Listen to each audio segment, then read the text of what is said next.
Good morning, Chairman. We are now live. Thank you. Good morning, everyone, and welcome to the formal meeting of the Children and Young People Scrutiny Committee for the 2nd of December. My name is Councillor Rob Kendrick, and I am the Chairman of the committee. Welcome to all members and officers present today, attending both here in the Council Chamber and on Teams. The video feed of this meeting is being broadcast live via the County Council website, and I'd like to also welcome members of the press and public who are watching our meeting online today. I'd also like to welcome Councillor Mrs Patricia Bradwell, Executive Councillor for Children's Services, Community Safety and Procurement, and her Executive Support Councillor, Councillor Stephen Rowe, who are in attendance with us today.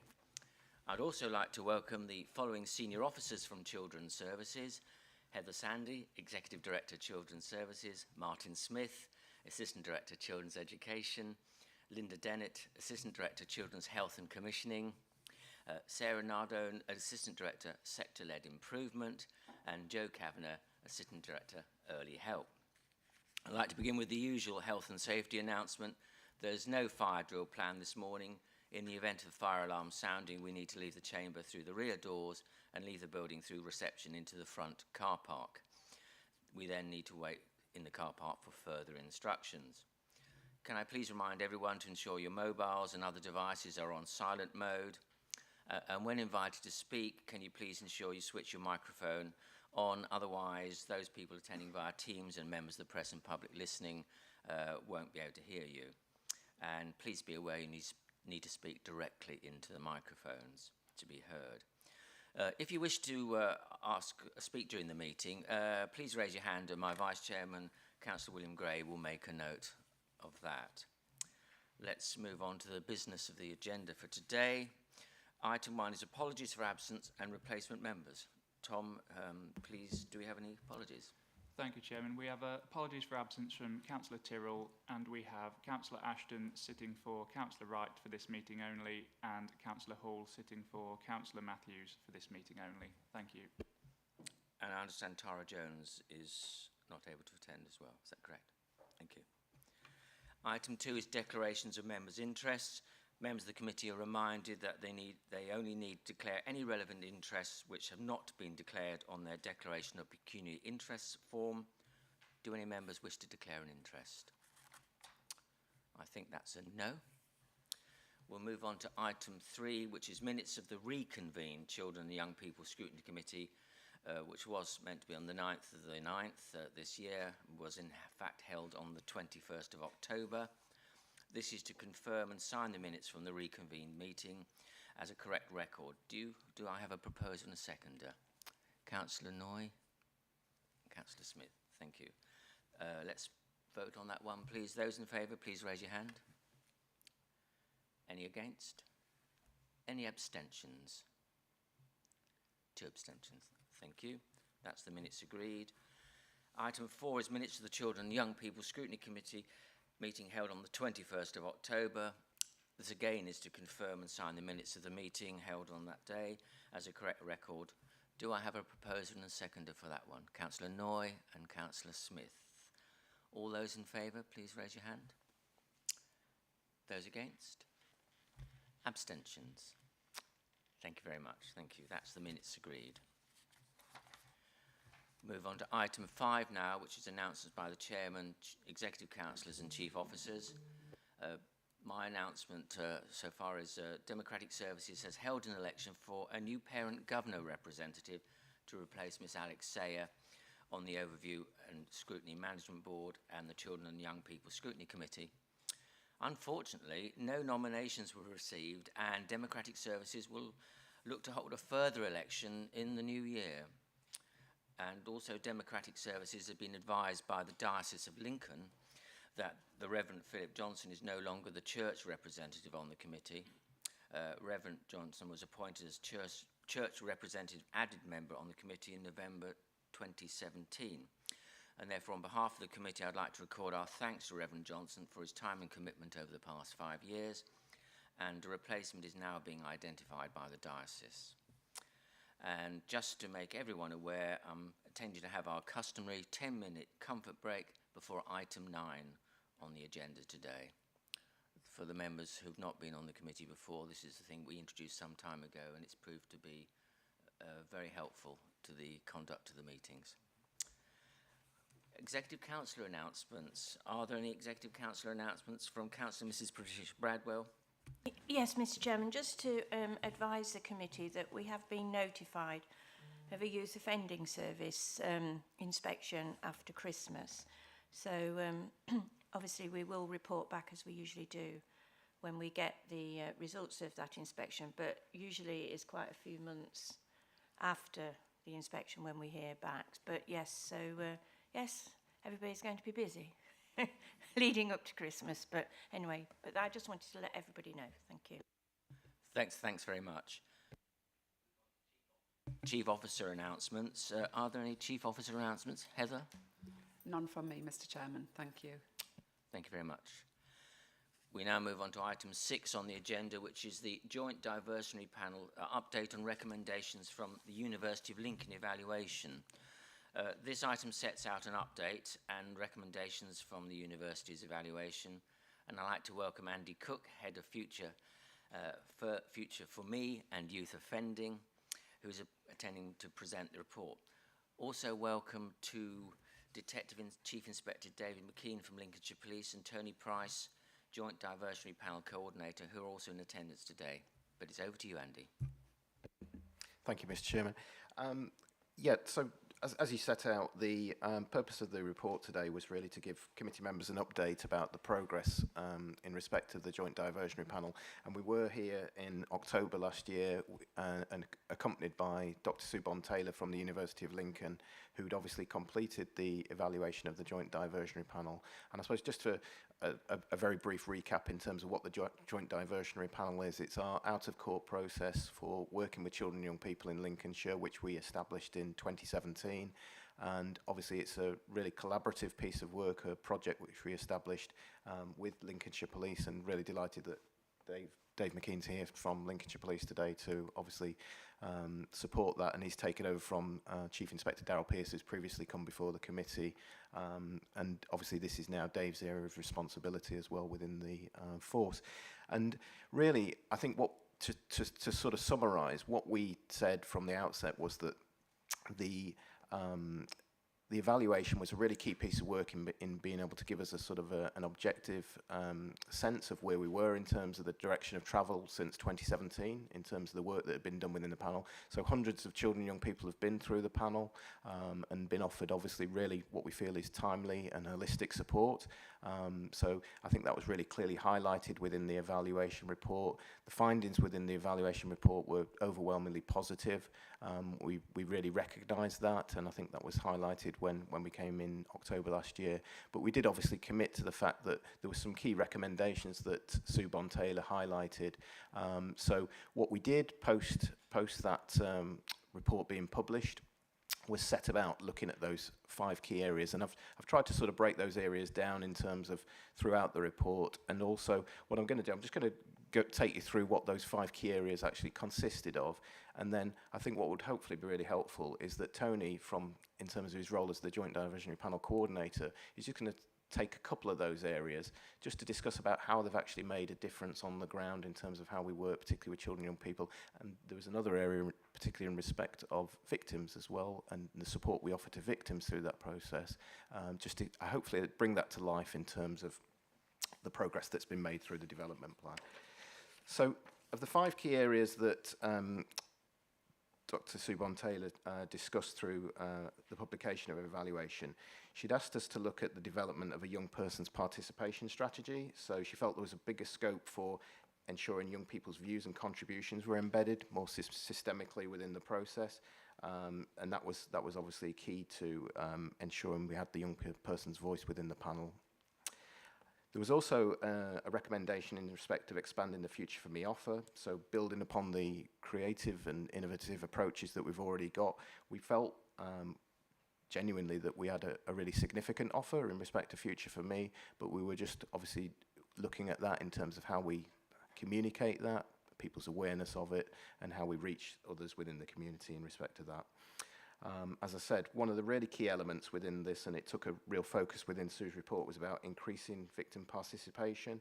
So just ensuring absolutely that the victims' needs were central within that panel process as well, to ensure the integrity and credibility of the process and how they were communicated with, how they were kept informed, and how we worked with them sort of in a very collaborative way to ensure that they were absolutely clear about the process in advance and also the outcomes post the panel as well.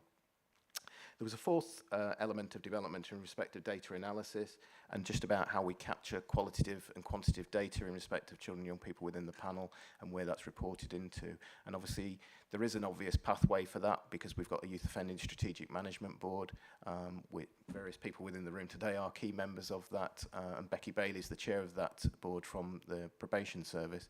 But obviously there's quarterly reports go into that overview and scrutiny process as well, just in terms of ensuring that data is fed in there and we've got a good understanding of what's happening as well.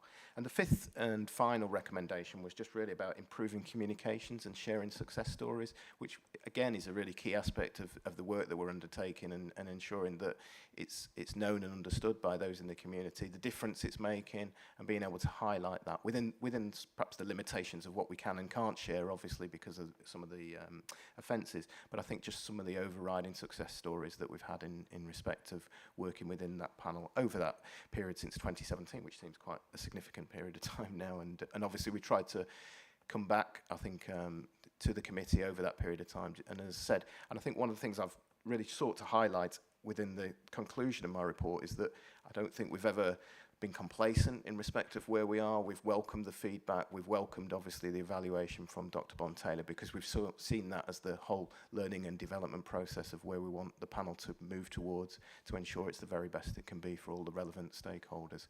So I'm just going to ask Tony to, as the coordinator, just to take you through a couple of areas which I think probably merit a bit of more in-depth focus, just to think about, so in terms of the development that we've made since the last time we were at Scrutiny and the difference that's made in terms of the panel as well. So I'll just hand over to Tony for that.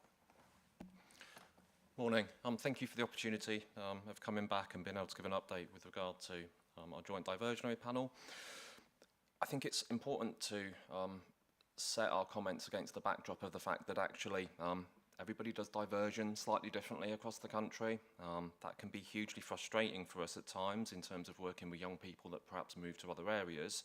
But the flip side of that is that that's allowed us to be really responsive and creative in terms of making changes, responding to evaluation, responding to feedback, in terms of shaping our service to be the very best it can.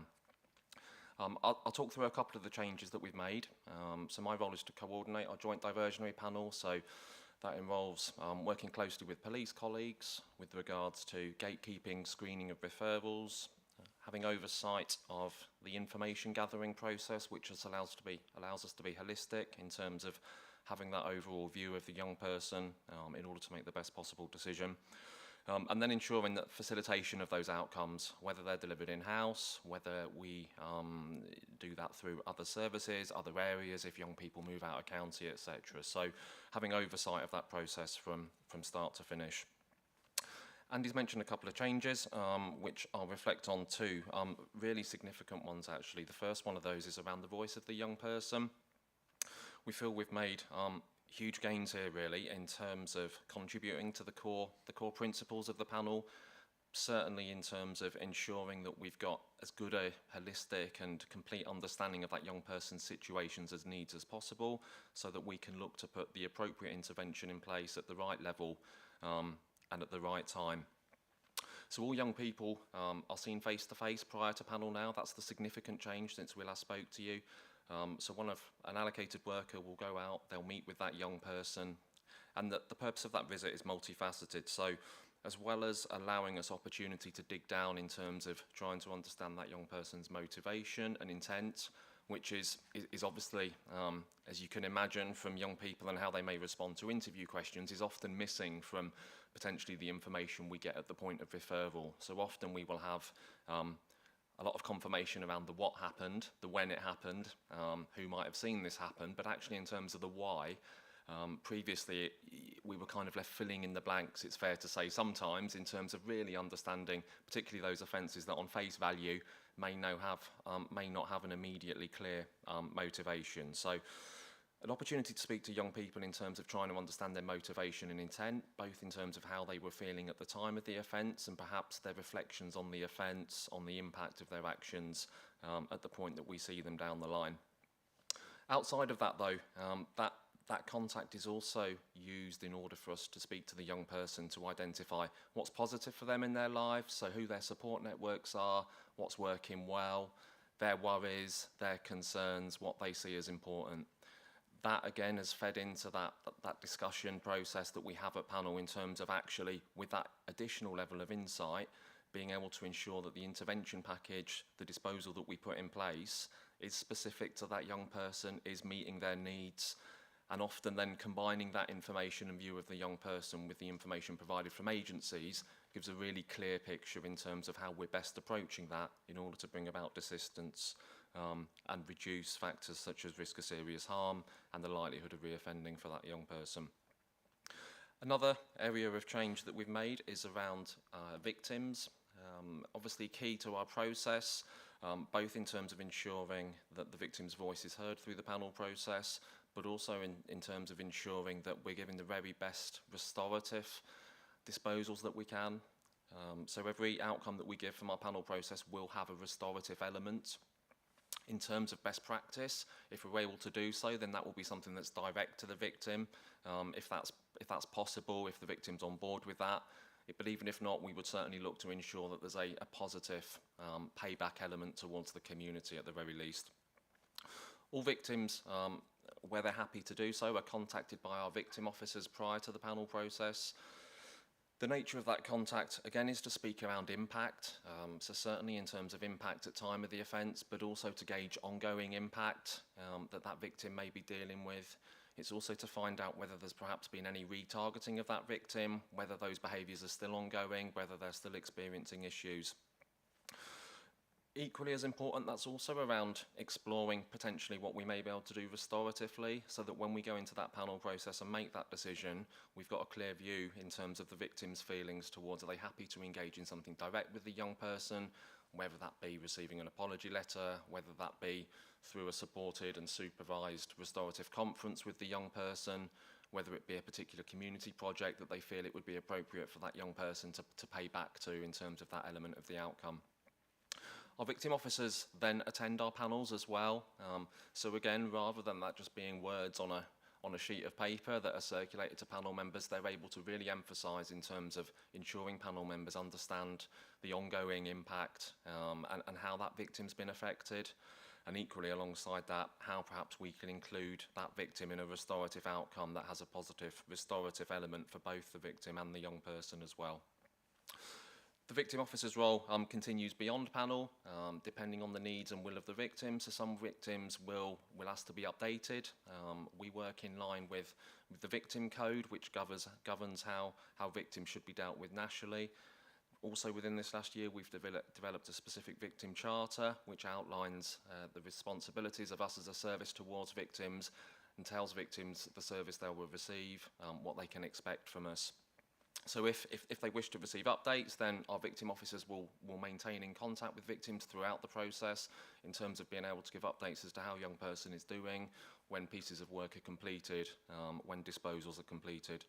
They can also signpost victims to support services, whether that be making referrals, if that's taking victims to contact, supporting them to attend. So a whole range of support that we can put in throughout that victim journey. It's also important to note that our victim officers do have capacity to work with victims beyond the time that we as a service work with young people, so there is some flexibility there and an understanding that certainly some of our victims may be impacted in a way that won't necessarily fit tidily with the length of disposal given to the young person. So it's around that offer of support, signposting, and understanding that actually each and every victim will be different in terms of how they experience an offence and the impact of that. And one of the key things at panel, we've probably dealt with close to 2,000 cases now. So in terms of perhaps type of offence, we've obviously seen vast numbers of of what on paper may look like similar offences, but in the same way that understanding each young person's journey and dissecting and discussing and analysing all of that information, it's very bespoke, and thus the response that the young person requires is bespoke as well. Certainly victims are impacted in different ways, and we see that universally in terms of victims that may have been subjected to really significant offences actually may be really keen to engage in something direct and restorative with that young person. Recently we've had a big drive, I'm going off piste now, so I'll make this my final point, but recently we've had a massive drive within Lincolnshire to drive forward our restorative conferences with victims. So in terms of where victims have indicated initially that they're perhaps willing to meet with a young person in a supported environment, and the benefits of that being twofold, both in terms of the victim having an opportunity to give their voice and to speak about how they've been impacted, potentially also to offer some closure for that victim, to ask some questions in terms of understanding why, why was I targeted, why did you do this, what were you trying to achieve through this behaviour, but also a really powerful experience for young people as well in terms of preparation that will be done with them prior to that meeting, and then actually sitting face to face and being faced with some of those consequences and having some of those potentially challenging but potentially really valuable conversations with victims as well. So just to update that, I think actually we've managed to do 2 or 3 of those in the last couple of months.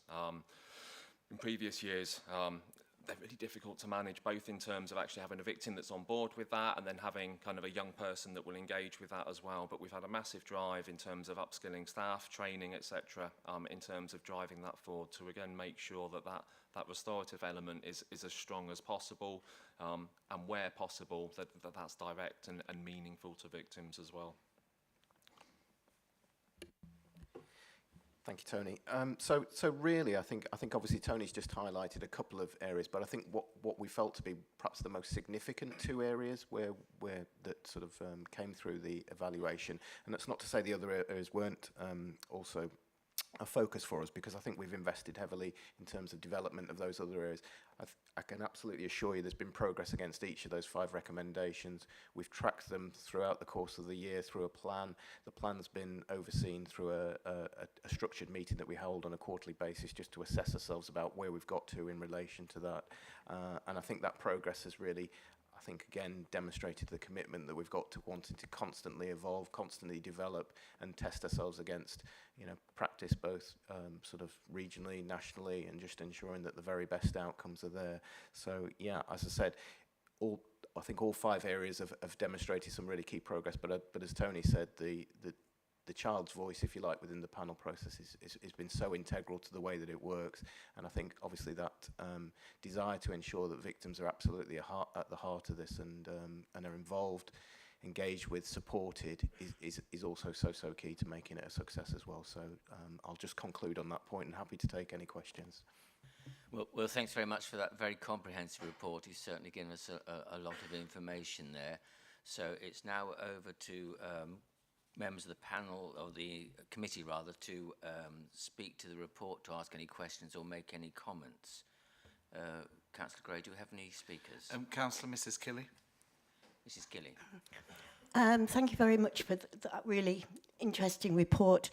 I'm assuming that because you've changed the priority, that what you're hoping to, one of the aims is that you're hoping to achieve is that the offender won't re-offend. Is that, that must be a key objective, and are you going to actually track that as well? Yeah, it's a really good point. And obviously the tracking of the re-offending rate in terms of the panel is a core part of the performance work that we do in terms of the overview of that.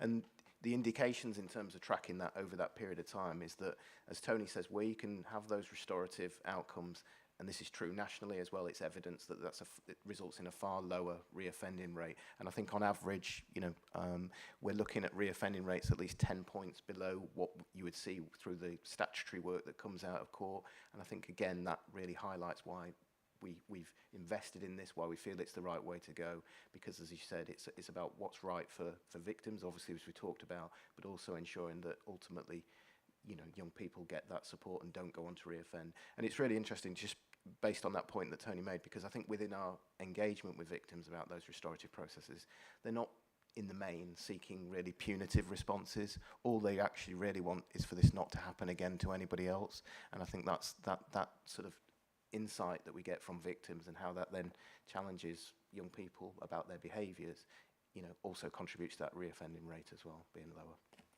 Thank you. Thank you. Oh, Can I just come in there, and then Andy will correct me if I've not got this quite right. But this committee also has a report on reoffending rates, but that's about children who have had more serious convictions, isn't it? And as we drive more children through this pathway, the children who go through the more judicious pathway tend to be, unfortunately, more entrenched in some of that behaviour, and therefore our formal reoffending rate for a much smaller group can look to have risen. And that's because a lot of children we're not criminalising in Lincolnshire, and we're tracking that, and they're not reoffending. But it means for that small group who we're working intensively with, they are a little bit more entrenched. So sometimes this committee has the report on the reoffending rates, and I just didn't want to get the two crossed over. It's absolutely correct. Yeah.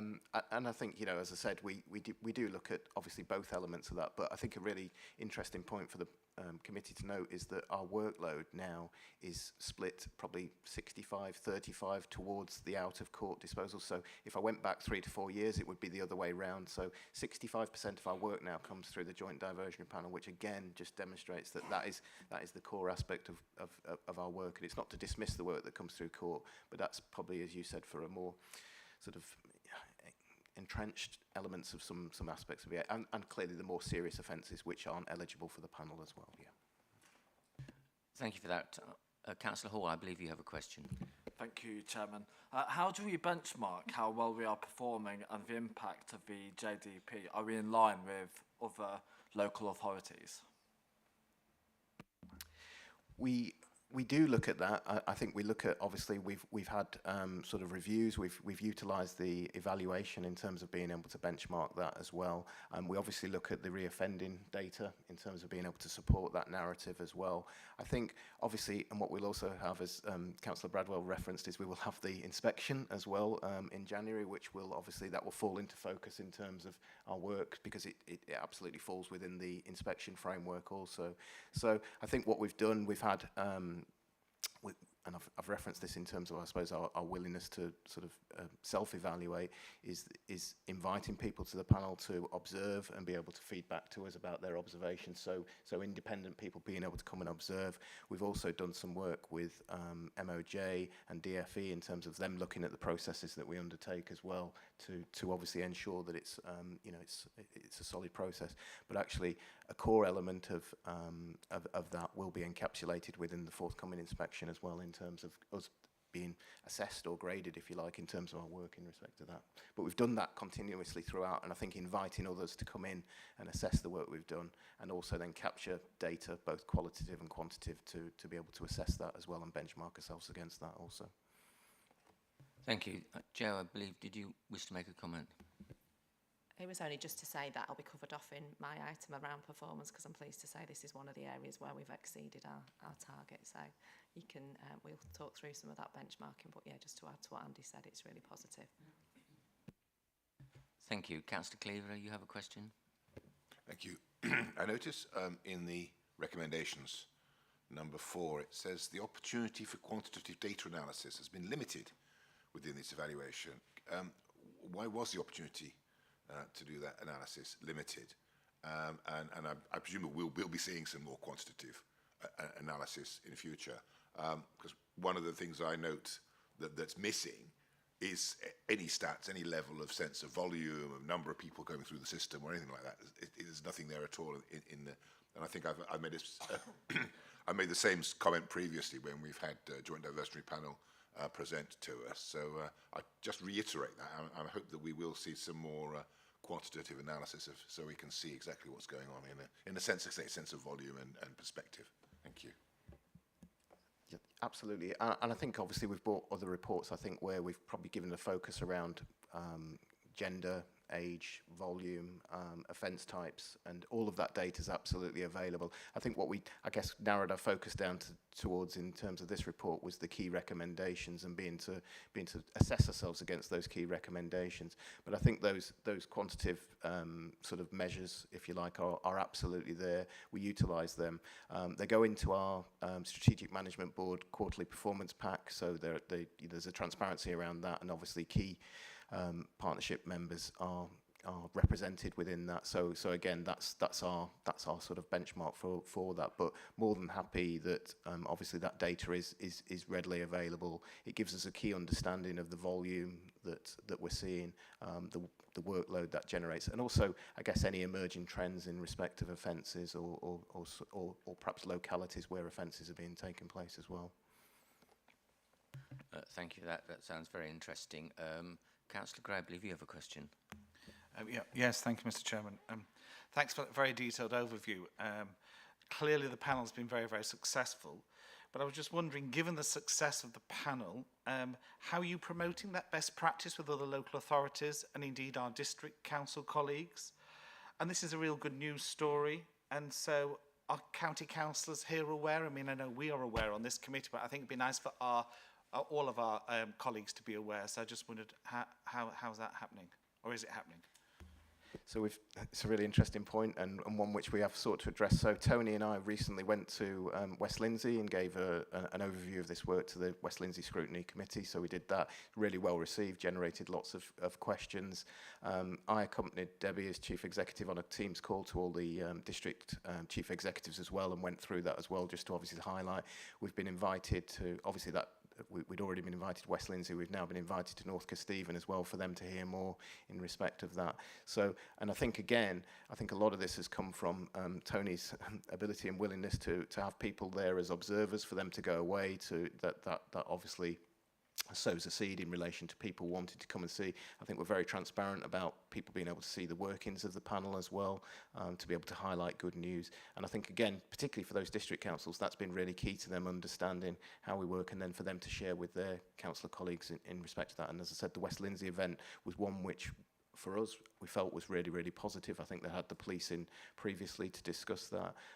But as I said, we'd absolutely be willing to repeat that elsewhere, and as I said, that invite's come from North Kesteven as well. Thank you for that. So I'd be very keen if you came to East Lindsey District Council. I don't think you've been. I'm portfolio holder for housing and communities, and so therefore it would be great if we could invite you to come and talk to us too. We have reserved members' days on a regular basis, so that would be a great opportunity, thank you, to share all that great stuff that's happening with East Lindsey, please. I'll speak on behalf of Tony, but I'm sure we would both be delighted to come, yes. Yeah, so. That's great. And I think from the point of view of members of this council, we all come across issues in our divisions, or they're raised with us by members of the public. I think if we could have something for all members of the county council, just to raise awareness, so people have a bit more knowledge about this, I think that might be useful to look to have in the future. Heather, you wish to come in? Yes, Mr. Chairman, Councillor Bradwell and I will have a think about that and make sure that happens. Is that okay? If I can just quickly come in, Mr. Chairman, because I was just going to say what you were saying. I think it is important members know, because I know when I go to parish council meetings, young people are sometimes castigated and it's all their fault, and that's why, do you know what I mean? And quite outrageous statements. And I think, yeah, the general public need to understand what we're doing, because what we're doing is the best way to try and get young people to understand that what they've done is wrong. Actually,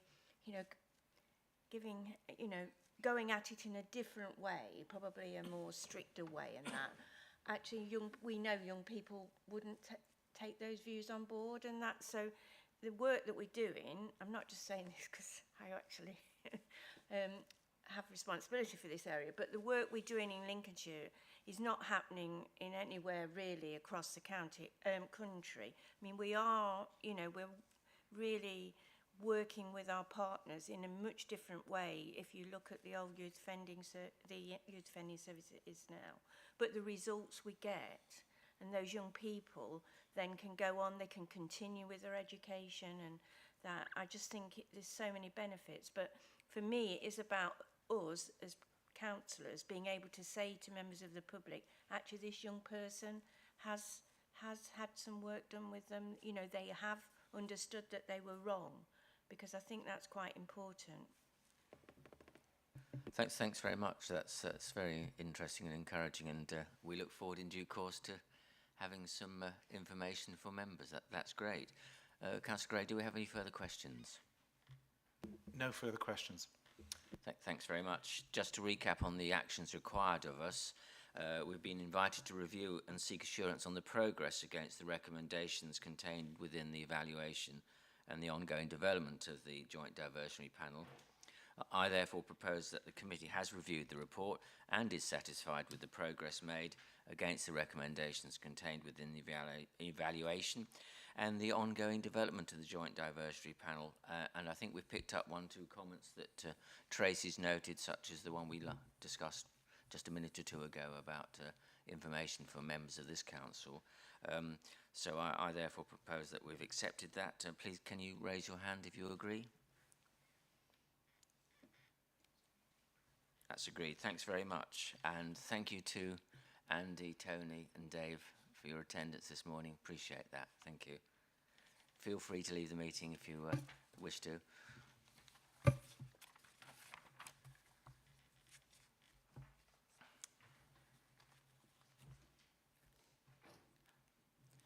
We now move on to item 7, which is COVID impact and response to early childhood development outcomes.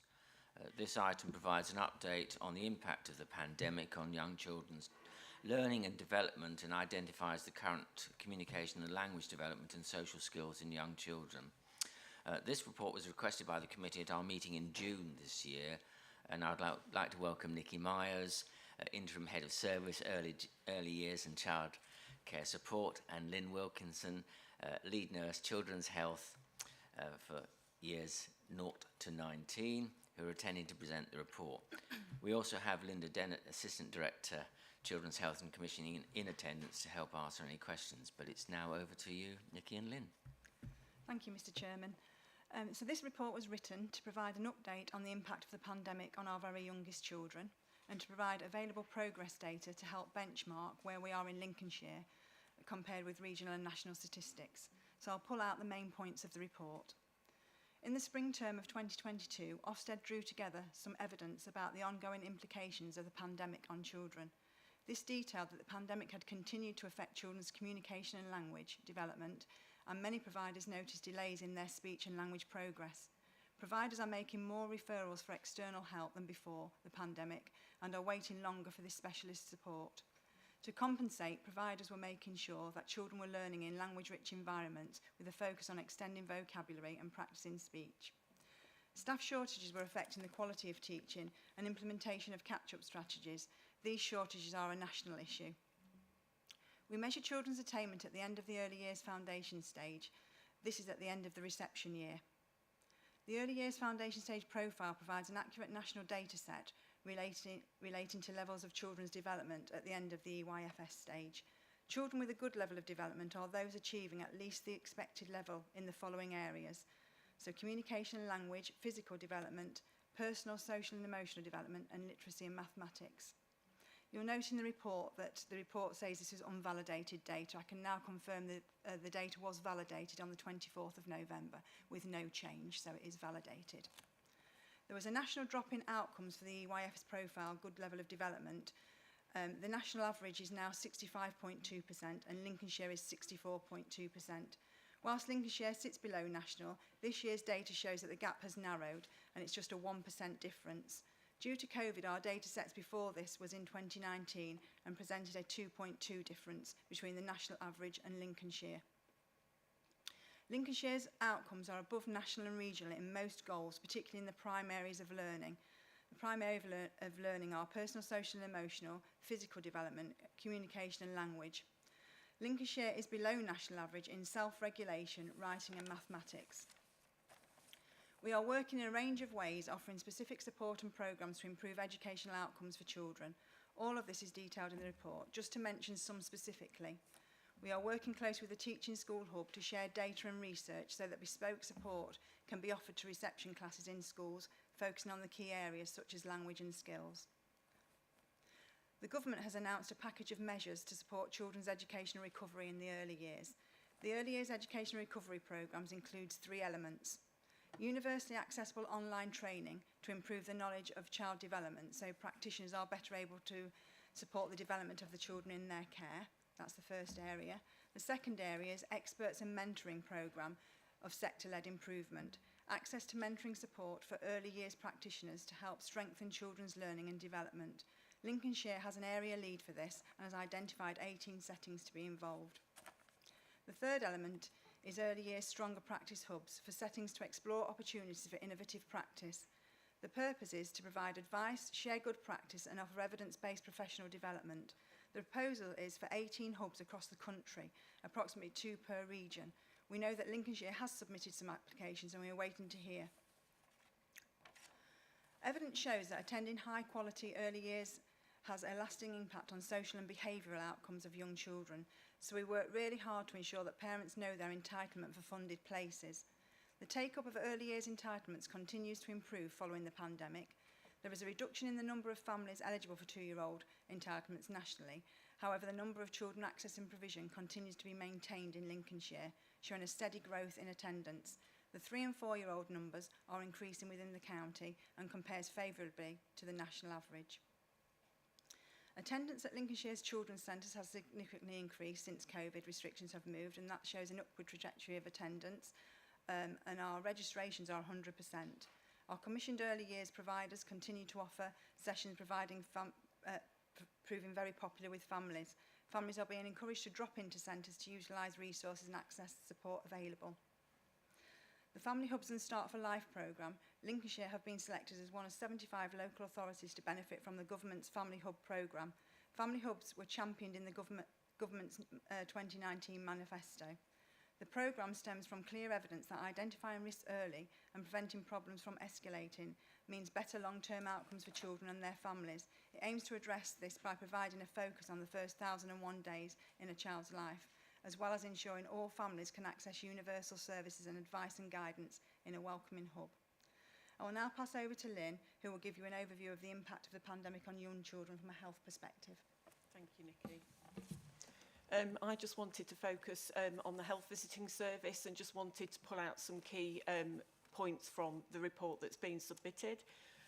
Just to give some national context and background in terms of COVID on the health service, it did lead to some 0 to 19 services being changed to virtual contacts, or some of the restrictions led to a pause of service.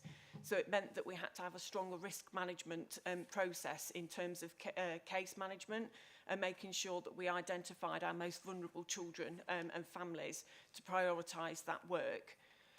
In terms of workforce, it's very evident that we've got a national workforce shortage for both nurses as well as health visitors. And in Lincolnshire, we maintained our provision of the Healthy Child programme throughout the COVID pandemic, and it didn't result in no contact from a health visitor. The figures that are in the report were taken from the 13th of October, showing that we've currently got vacancies for 17 full-time equivalent health visitors, which is a rate of 16.83%. And I'll talk a little bit more about what we're doing with that later on. In terms of workforce pressures, again, I don't want to go through all of that, but the health visitors delivered a few elements in terms of the service. So we have the universal offer, which is the antenatal, primary birth visit, 6 to 8 week review, 8 to 12 month review, and 2 to 2.5 year review. And currently there's 43,000 children that are registered within Lincolnshire under the age of 6 years. So 35,000 of those children are entitled to receive those free 5 mandated visits. So it roughly works out to 8,000 children each year receive one of those contacts. In addition, there's also individual offers. So these are our most vulnerable families where we need to provide that more intensive support. And the demands notably from COVID were around parental mental health, parent conflict, stress, growth, speech and language, and behaviour concerns. And that was reflected both nationally and within Lincolnshire. During the pandemic, we followed the government guidelines on prioritisation of community services, and the pause and continue, as I stated earlier, we were out delivering. There was only a very short period where we were delivering virtual contacts, and we're now back delivering full face-to-face contacts. They also spoke about having a restoration and recovery plan, which Lincolnshire do have, and we review that on a monthly basis in terms of getting back to full service provision. And we actually do benchmark positively against other areas in terms of our performance as well. One of the areas that we want to look at, we noticed an increase in the amount of children that were not brought to appointments, and we did some data checks for June 2022, which showed 246.25 hours were lost, which equates to 6.65 full-time equivalent staff, which, as you can see, that's quite a large number of loss within the service. And we've since run all of the reports from June, so we've got a monthly pathway now in terms of what those figures look like. And we will be doing some working groups in terms of what we can do around that and reduce that did not attend number. In terms of other things that we're doing in terms of the restoration and operations to make sure that we're delivering the best care in Lincolnshire, I've mentioned the restoration and recovery plan that is in place. Where areas of the county have got higher sickness rates, which at the moment is predominantly in the Lincoln and West Lindsey area, we're offering mutual aid, so staff do cover other areas of the county, and we very much work on a Lincolnshire-wide basis in terms of everybody receiving the same care. We've got some relief and bank health visitors, again, that we utilise to ensure that we've got that provision where sickness is increased. We've also got our single point of access, which is our inward contact for any service users, parents, and that is operational Monday to Friday, 9 till 5. They also have a 24-hour maximum wait callback, and we are potentially meeting those, and those calls are made by our central duty health visitor. So we have a health visitor that's on call every day, Monday to Friday, 9 till 5. Other workforce development that we've looked at because of the pressures around the health visiting was in the family health worker, so that's our skill mix role within health visiting. They do have qualifications that enable them to provide the care for children around development and health and growth. And we did some pilots in Lincolnshire looking at the 8 to 12 month universal contact being delivered by family health workers. The pilot was evaluated very positively, and we've since rolled that out from the 1st of October. So we're now providing all universal 8 to 12 month contacts across the Lincolnshire programme. Also, I mentioned about the do not attend. We actually had the first meeting for the working group yesterday to look at how we're going to reduce that number. We have a few ideas such as overbooking clinics in the areas where we've particularly got a higher did not attend rate. And we've highlighted where those areas are, and we've brought in key members of staff from those areas so that we can potentially identify what the different reasons are. As we know, they may be different in different parts of the county, and we need to understand that to be able to make some changes. And that's everything from the health visiting report. Thank you. Thank you. That's everything from us. Thank you.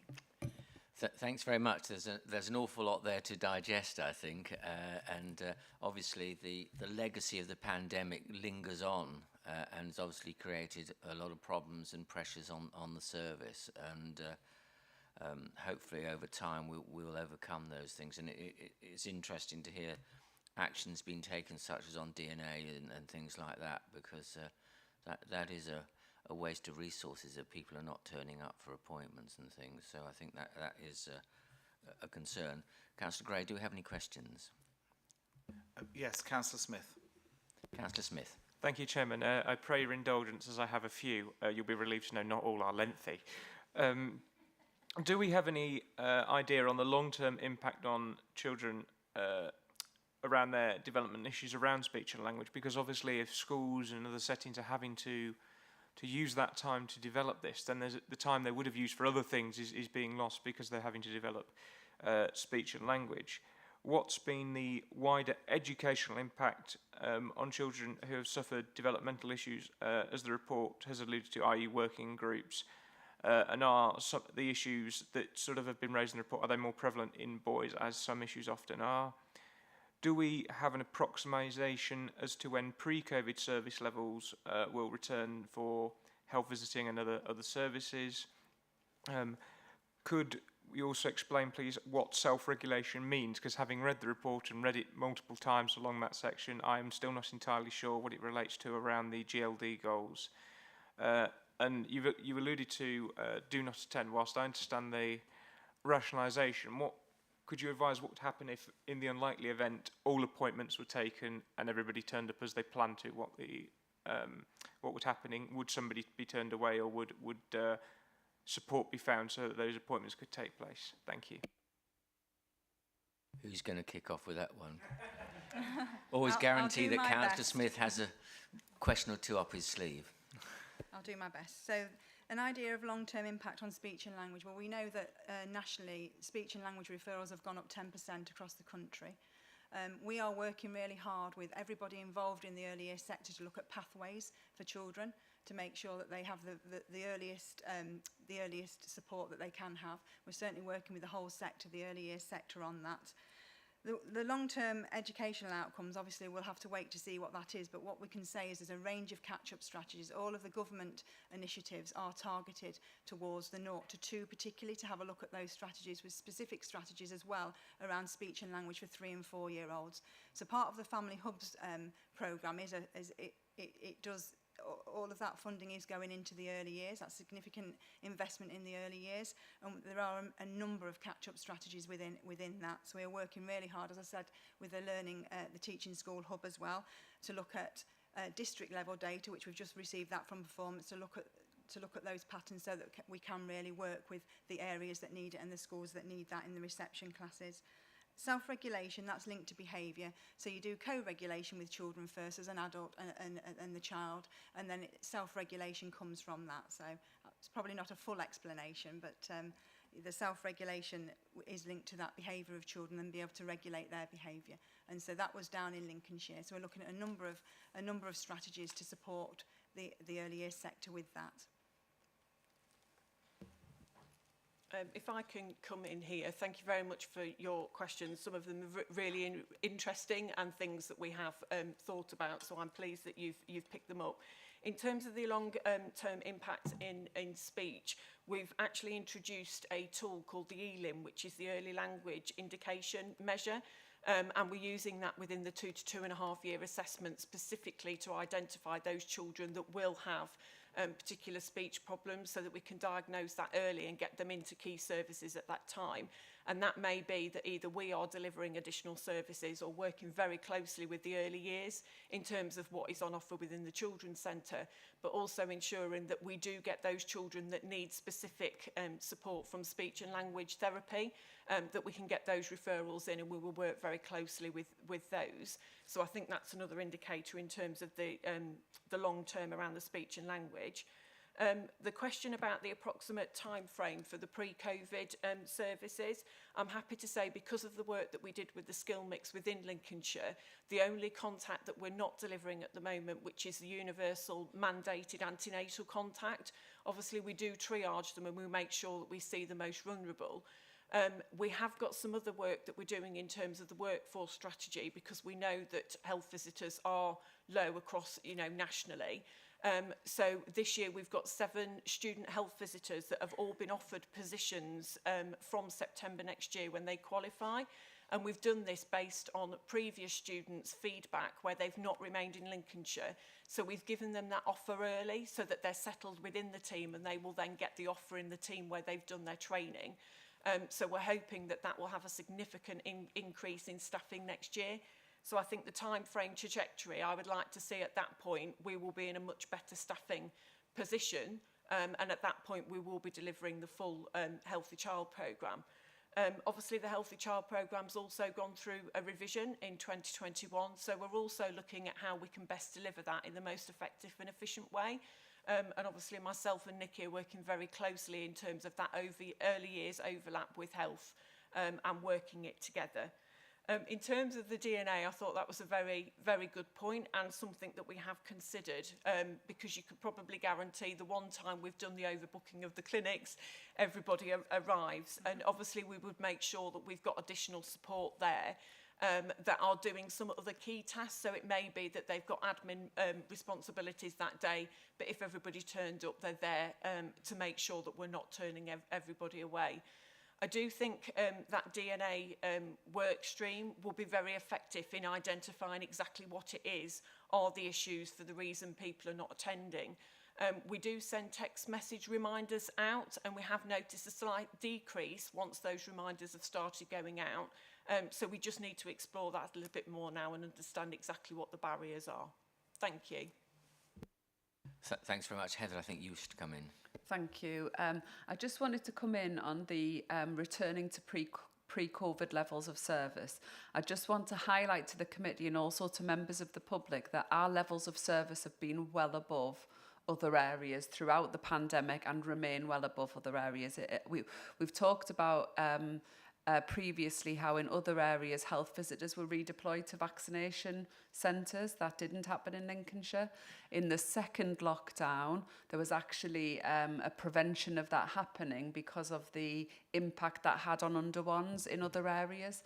So just whilst we are obviously keen to return to what we consider our, that full service, just to reassure members, families in Lincolnshire have had a really good service throughout the pandemic and are getting a really good service now. Thanks very much for that. And Councillor Cleaver, I believe you have a question. Yes, thank you. In terms then of measuring the fact that we've overcome, or we're back to where we were after COVID, presumably the same measures are going to be done in a year's time.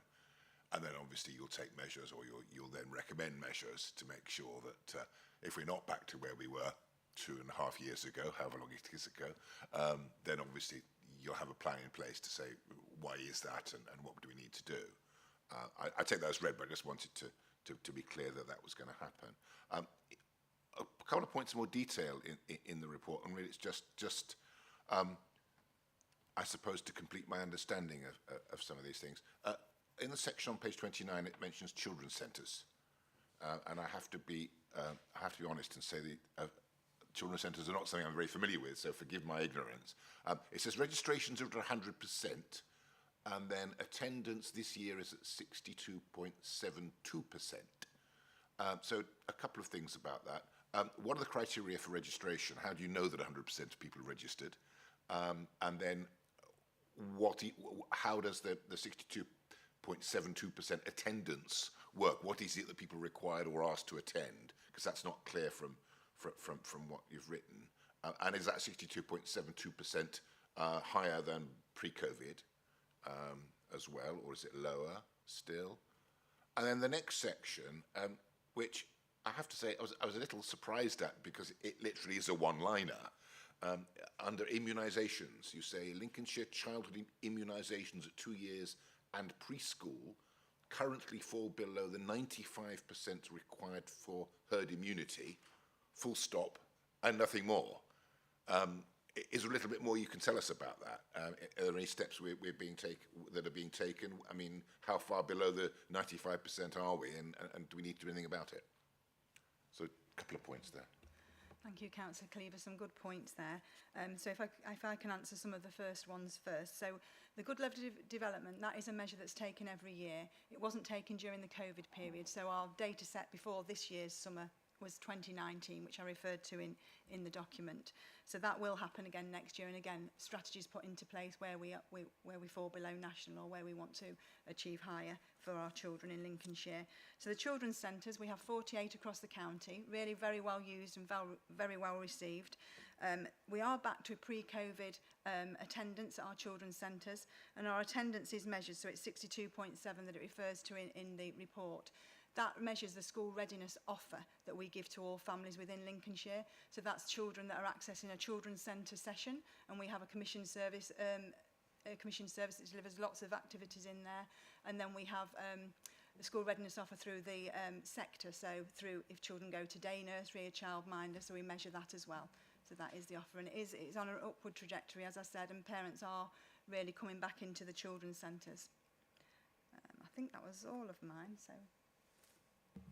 If I can come in on a couple of those. In terms of the measures for the health visiting service, we have a number of measures that are in place that were pre-COVID throughout COVID and will continue past COVID. Obviously, we've got our restoration and recovery plan, and that's identified in terms of what the delivery is. But we also have our performance reports, which we are then able to benchmark against East Midlands as well as national data, and we will continue to make sure that we monitor that. In terms of some of the other data, we are looking back at the moment over what happened during COVID and what our percentages are now. And obviously our priority is to make sure that we get as many people through and having those mandated contacts as possible, hence why we want to do the work around the did not attend. In terms of the immunisations, we don't lead on the immunisation programme, so that's usually through the GPs and the practice nurses that do that. But what we do is we go to the local, so I go to a Lincolnshire and an East Midlands board in terms of the immunisations, and we get sent through reports monthly in terms of what those percentages are, and we're able to break down those percentages in terms of specific surgeries, so then we can alert our health staff where we've got specific pockets where the immunisation rates are lower, which means that even though we target in all of our health visitor contacts, we can make that extra provision in terms of making sure that parents are booking those appointments. So we do try and work alongside, obviously, our other health colleagues in terms of that. We're also looking at how we can work with the surgeries more. I went to one of the primary network groups in the Boston area, and they were particularly looking at immunisation in that area because of the English language and the numbers of that. So they were specifically looking at how they could translate some of the information around immunisations. So we do try and support, even though we don't deliver it, we definitely do recommend it at every single mandated contact or individual work that we do. And we do monitor all of the information in terms of the targets, the percentages, and then we can target specific areas. I'm sorry, it was just a one-liner in the report.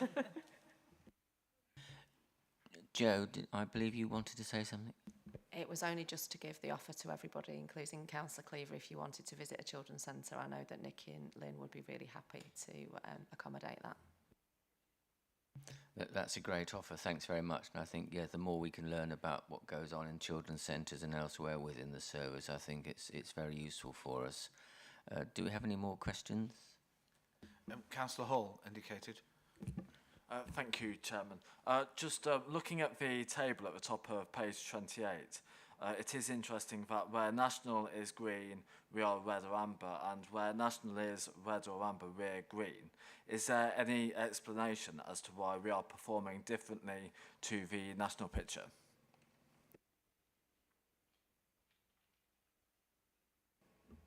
I think in the early years we've had a range of catch-up strategies through COVID. Again, as Heather demonstrated, that we've performed quite well compared to other local authorities, with all our provisions being open, all our staff have worked through the COVID period, so we haven't had any reduction in staffing. So again, that can be down to the, you know, to the services continuing. Children have continued to go to nurseries.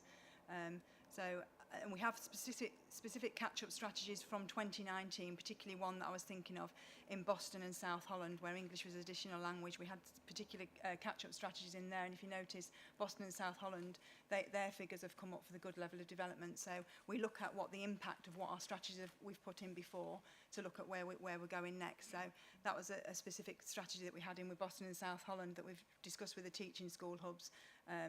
That we'd like to do again, probably in a different area, maybe in Lincoln. As you can see, Lincoln is there's some red areas in there, so we would want to have a look at what the impact has been of the strategies we've put in, and then look at that. So I think it's a combination of things, really. Some of the strategies we used from 2019, but also have, as Heather demonstrated, we haven't had a reduction in our services in Lincolnshire, where other local authorities perhaps have, due to the COVID. Thank you. Do we have any further questions, Councillor Gray? No further questions. Thank you. Just one thing that crosses my mind is thinking about caseloads. For health visitors, obviously post-pandemic, have you found you've had a massive increase in caseloads because of the situation, or they're sort of comparable with pre-pandemic levels. Thank you, Mr. Chairman. Obviously, we've seen the individual caseload numbers increase, as stated in the report, for those specific reasons, but it's about making sure that we work with our key health colleagues, because it's not always us that will deliver that support. We've got to make sure that it is supported by all of our health colleagues, and we do work very closely with the Integrated Care Board and Integrated Care System in terms of what those numbers are, but we do monitor caseloads because obviously that does have an impact, and especially with the staffing challenges as well. Thank you. Thanks very much. Well, I think this morning we've found that a lot of action is being taken to deal with the issues that have been thrown up by the pandemic. I was particularly struck by the initiative mentioned on health visitor recruitment with the student health visitors. I think that's very encouraging, and I think it's reassuring from a committee's point of view that all the questions that have been raised this morning, there's been an answer given which reassures, I'm sure, that action is being taken, and I think that's something we need to keep an eye on. I'm just thinking maybe we could have some more information in the future on the DNA situation, how it turns out, whether you do get overwhelmed when you decide to overbook or not. I mean, that'll be interesting because that might be a model that others could learn from elsewhere outside this county. I don't know, but that's just a passing thought. To summarise the actions, therefore, required of the committee, we've been requested to review the content of the report, which we've done, and secondly, to support the approaches being used by the early years and health visiting services to support the improved outcomes for children in Lincolnshire. I therefore propose that the committee has reviewed the report and supports the approaches being used, and ask everyone to raise your hand if you agree. That is agreed, and thanks very much for your attendance and answering all those questions on this particular topic. Thank you. We now move on to item 8, which is service level performance reporting against the success framework for 22-23 quarter 2.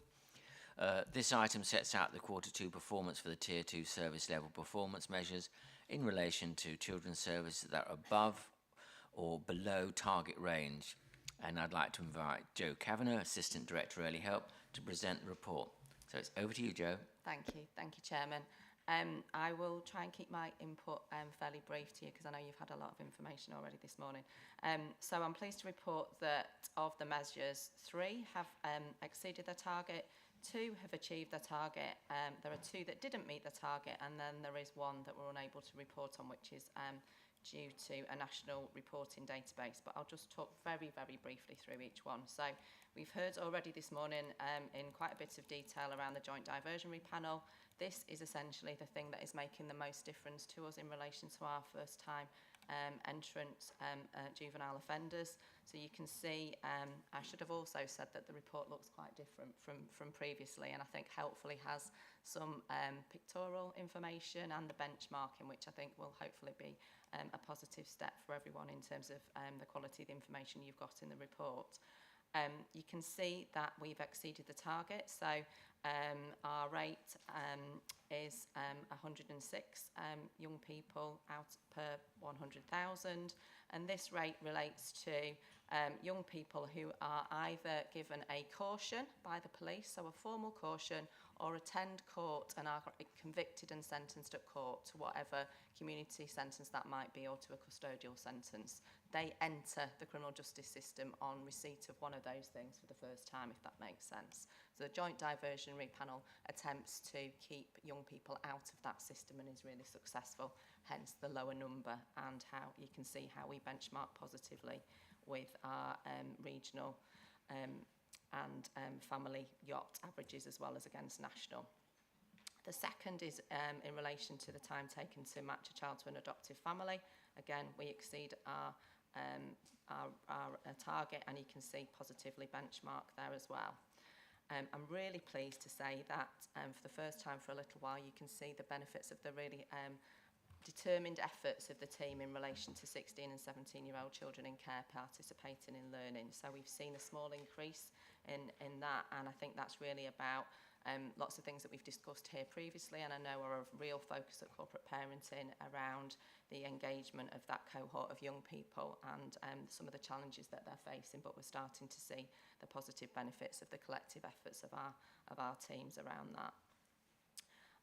In terms of children in care, again, our children in care numbers, although have increased, we remain positive in terms of our benchmarks and also in terms of the target range, because of all the positive work that we do around early help in terms of keeping children out of care wherever that's safe and possible to do so.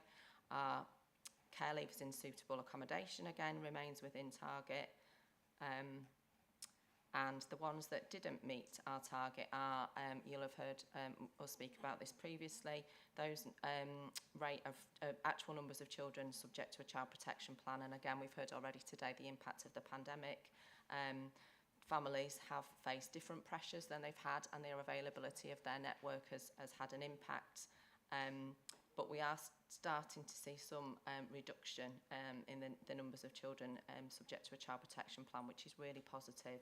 And our teams are able to support and sustain the changes that are needed so that we become less concerned about those children. But at the moment, it does remain high. As you can see, we still benchmark really favourably compared to with others. The average time taken to move a child from care to an adoptive family, again, this has had impacts because of the court times. And interestingly, I think it's fair to say that we have a real commitment and determination to ensuring that where children can be placed for adoption, they can be. We have many children that are placed with our foster carers initially, and then the plan is for them foster carers to adopt that child, which means the timescales can be a bit longer, but it's really positive for those children. And then the measure that we're unable to report on is the juvenile rate of reoffending, and as we've discussed already this morning, this rate refers to those children and young people who've received either a caution or a court disposal or were released from custody, who then go on to commit a further offence in the following 12 months. There's quite a significant time delay in us getting this information, and we're not able to report to you on it today for those reasons. I can assure you, as Andy did, that locally we interrogate our data, so we are not waiting for the kind of national published figures. The last time that we had this data, the reoffending rate was at 45.5, which, as Heather suggested, is a cohort of just 11 young people, and 5 of those went on to reoffend. So you can just see that because of the success of the other work that we do, it really kind of distorts the picture in relation to this. But I can't tell you the exact reoffending for the current quarter, but I do know that we interrogate it at a significant level so that we can be sure that the work that we're doing is having the right impacts. Okay. Thank you very much, Jo. I think on the last issue, I've lost count of the number of times we've been disappointed from the failure to get information from a national point of view on that issue, on reoffending. It seems to be a perennial issue as far as I can see. But anyway, moving on, do we have any questions, Councillor Gray? Councillor Smith. Councillor Smith. Thank you, Chair. You'll be relieved there's only 3, and Jo's sort of already answered one of them. Is it purely around court times that our data around getting children adopted has taken longer? So it's a mixture of COVID and the time taken in court, basically, due to case complexity. The second question is, do we have an approximation of the remaining numbers of unaccompanied asylum-seeking children we are liable as Lincolnshire County Council to take under the transfer scheme? Have we done any work potentially on the cost of living crisis as well? Because obviously it is a major problem. Do we have any concerns that may raise our number of children in care because families, it's not a breakdown of families in any other sense, it's they literally cannot financially cope and they feel that is the best option for their children. I hope that isn't a problem, but it's better to ask the question and know before it becomes one. And then thirdly, and this is probably a national designation, could officers explain why being incarcerated is classed as education, employment or training? Because to my mind, such a classification is deeply alarming both on a moral level and in reality, because having tried to assist people who have been that is the furthest thing you will do in that environment is either in education or training. Thank you. Only a few questions, but big questions. I'll do my best. I'll do my best, Councillor Smith. So in relation to the time taken for children to be adopted, I guess one of the things that I wanted to highlight, and certainly this was the case in the first quarter, we do really try really hard to ensure that children are adopted, and I think one of the cases that had an impact on the performance was a case where there had been a previous adoption breakdown, but the team are so tenacious in trying to find adopters and will go to great lengths to make sure that our children are adopted with positive matches. That can mean it can take longer, but that is absolutely the best outcome, because then that child doesn't become, isn't a child in care and all that goes with that. So there are really good reasons why we sometimes don't reach the performance. I'll come back to the unaccompanied asylum seekers and just talk very briefly in relation to the cost of living crisis. I guess there are a number of things that we have some worries about, but what we do is we really closely monitor all of the work that we do with children's services. So our performance team and as a group of senior managers and team managers, we look constantly at the number of contacts and referrals we receive at our front door, the support at our early help stage, and we're really positive in Lincolnshire because our schools are fabulous, and the right place to get support for most children is with somebody they know and already have a relationship with. And because of that work that schools do, we see less children in our statutory services than perhaps we would in other local authorities across the country, because that work's not done. So we can't say for sure what impact it's having, other than we are constantly looking, and the support that we give to our foster carers and our families, etc., hopefully will ensure that they have the best support. And I know Councillor Bradwell, I think, might want to come back on the... All right. Oh, sorry, I could... No problem. So, but I do think it's something that we're constantly looking at, and how we best support our foster carers. How, again, in Lincolnshire, we're very strong on ensuring that wherever possible, children can stay, if not with their own immediate family, their parents, then we look to their wider family network. And I think there are some challenges around that, but we're not starting to see the impact of that yet, but we can't say that we won't, I think, is what I would say. The final point around suitable education, training and employment when somebody's in custody, I think everyone in the room would absolutely agree that isn't what we would class as suitable education or training and employment for anybody, and it is an anomaly in the performance because it counts for that for an education reason, but not in terms of suitable accommodation, which again nobody would suggest it was. It's a national measure. Yeah. In terms of the unaccompanied asylum seekers through the National Transfer Scheme, so when the National Transfer Scheme first began, it was anticipated that the cycles would be a lot slower, and it was anticipated that we'd be at cycle 7 now, which is where it goes around. So for each cycle, there'll be a local authority in the East Midlands who need to take the children. We're now on cycle 23 of this round of the National Transfer Scheme, so it's going at a significant pace, and you'll have seen the number of arrivals that we're seeing on a regular basis. I think Councillor Bradwell might have the figures in terms of, so we have to keep taking unaccompanied asylum seeking children, and it used to be until they made up 0.7 of the population, but has been moved now to 0.07, and it's moved to 0.1. So that's a big increase for us. And because it's based on the general population, including adults, and we actually have much lower numbers than across the rest of the country, that means that we've got a long way to go before we hit the threshold for needing that. Councillor Bradwell, did you have the... Oh, I've just got it.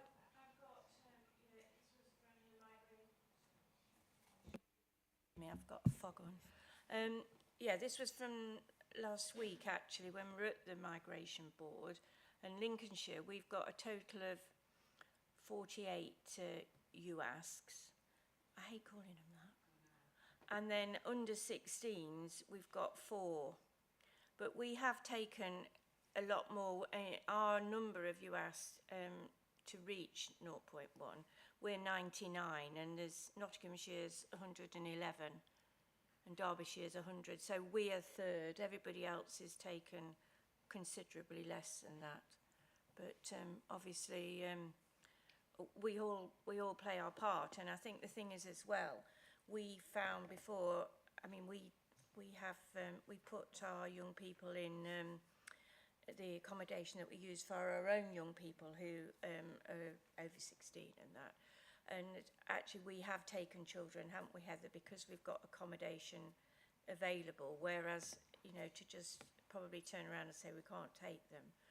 So I do know, you know, the accommodation is a big issue for all our East Midlands local authorities because, you know, it is we know with adult asylum seekers it could be difficult if we had to make those decisions ourselves, but we don't, do we?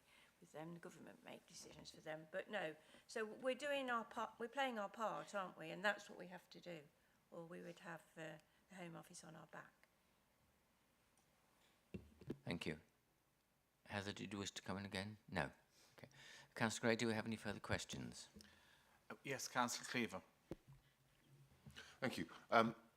Just to follow up on what Councillor Smith was saying regarding the children subject to a child protection plan figures, just looking at them, obviously the most striking thing, to be fair, is our rate per 10,000 being so much lower than everybody else's. I mean, strikingly so, which is obviously very reassuring. However,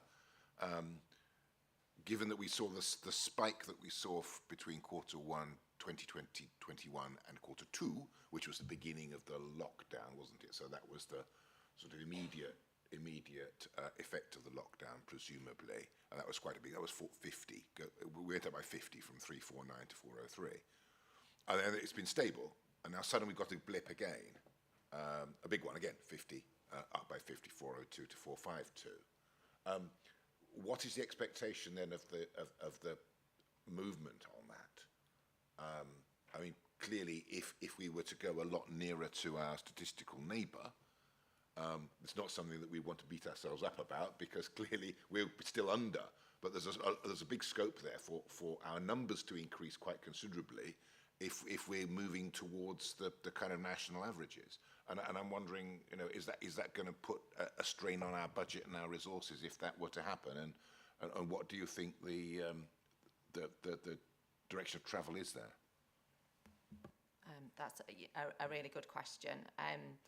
We do, as I said, we do monitor this really, really carefully, and we look at the correlation between the children that we have on all of our different plans and the impact that has. I think I'll just reiterate, as I said earlier, and I think this is really key in relation to why we do so well comparatively with our other local authorities, and that is really around the strength of our early help.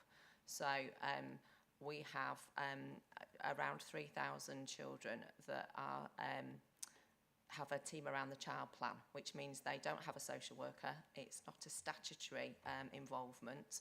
It is one where there is an identified need for those children and those families are wanting help and support. And so our health visiting, our early years team, our early help team, all within the local authority, all support children at that stage. But overwhelmingly, I think 80% of the children that we have on a plan in early help schools are the professionals, which is amazing, and we are very much the envy of many local authorities to have that support for those children. And that means that those needs get met early, and the likelihood of things escalating and for children then becoming children in need and, more worryingly, children on child protection plans is less so than perhaps in some other local authorities. There is a correlation between the number of children on a child protection plan, and if things don't go well and the required changes to make sure those children are safe are not made or sustained by the family with support, then there is a worry that they could at some point become children in care. So I think that is something that we really monitor really carefully. The numbers do fluctuate, and as you've quite rightly said, during the pandemic we saw a higher number, and that was for a variety of reasons. All the things that we took for granted that were in place to support children and their families. You know, even school was disrupted in a way that none of us have experienced previously. So the numbers did go up. And I think there's something about confidence as well, and partnership confidence in, you know, ending a plan too soon. And I think there is some of that. So I think we are seeing less children exit off plans because of that, wanting to hang on a little bit longer to make sure those changes are in place. But we do really look at that really carefully and look at, as senior leaders, how we support our staff to make sure they make those robust decisions. The other thing is that we moved into virtual conferences. So people were dialing in on Teams, families were having to dial in on Teams at points, which really impacted on the quality of the actual conference, and that our chairs have tried really, really hard and navigated in the early days, having to have some people dialing in on Teams, some were on Zoom, some were on a mobile phone. It was very, very difficult, and we've now, and have been for some time, where all key members of the core panel are back in the room, so to speak, physically, which makes the quality of the conference and the understanding for the family of the things they need to do and make changes much easier. So I think there are lots of different things at play, but we do really monitor very carefully, because, as you see, we want and are very committed to making sure that children and families' needs are met early rather than waiting until things get so that they become really difficult, if that makes sense. And I would just add to that in terms of the question around, and would that impact on our finances if we moved closer to our statistical neighbour? Yes, it absolutely would. Across all of the work that we do, we benchmark really well. And so it's continuing to do all the things that Joe's just described, because the knock-on impact for our finances and also our capacity to work with families would be significant. So it is something that we are absolutely monitoring closely. We're auditing. We are confident that the children who are on the plans are the right children to be on the plans, but I would agree with Joe. We know there is some anxiety, particularly given the cost of living crisis at the moment. It feels a difficult time to say, right, that family feels ready to go off and face that without professional support. And so I think there is an element of, we are working with families a little longer than we would have done because of the context in which families are living. Thanks very much for that, Councillor Gray. Any further questions? No, but if I could just make a comment, Mr. Chairman. Joe, I think you mentioned the report style and layout. It's good, thank you, because, I mean, as elected members on a scrutiny committee like this, we see lots of reports full of stats and full of figures, but this was really clear, lots of colourful graphs and diagrams for us to see. You made the benchmarking stand out for us for Lincolnshire, so thank you, because it was a pleasure to read and an easy read for us, so thank you for that. We'll pass that back to the people that made it happen, because I can say that I had nothing to do with it, but yes, it's really, really positive. Yeah, I think that's very good. We do see an awful lot of reports, and clarity, I think, is always to be welcomed, and this is a case in point. The only thing I wanted to ask was, we've had recruitment campaigns over the years for foster carers and adopters. I may be wrong, or I may be out of date on this, but I'm not quite sure how that's gone. If I could we could have an update just on that, how it's gone.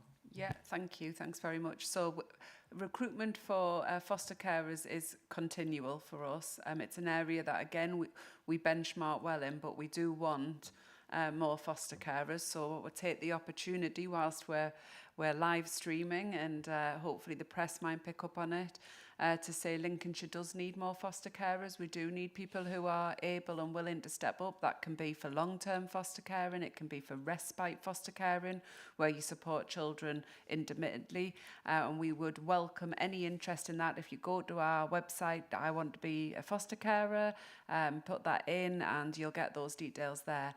I'd also say the recent John Lewis advert has been really interesting. If you haven't had a chance to see that, John Lewis have used their platform, I would say, to promote foster caring rather than their shop this year. We saw 11 inquiries after that advert went out. And so, again, You know, it's a really rewarding role. We value our foster carers more than I can possibly articulate here. They do an amazing job.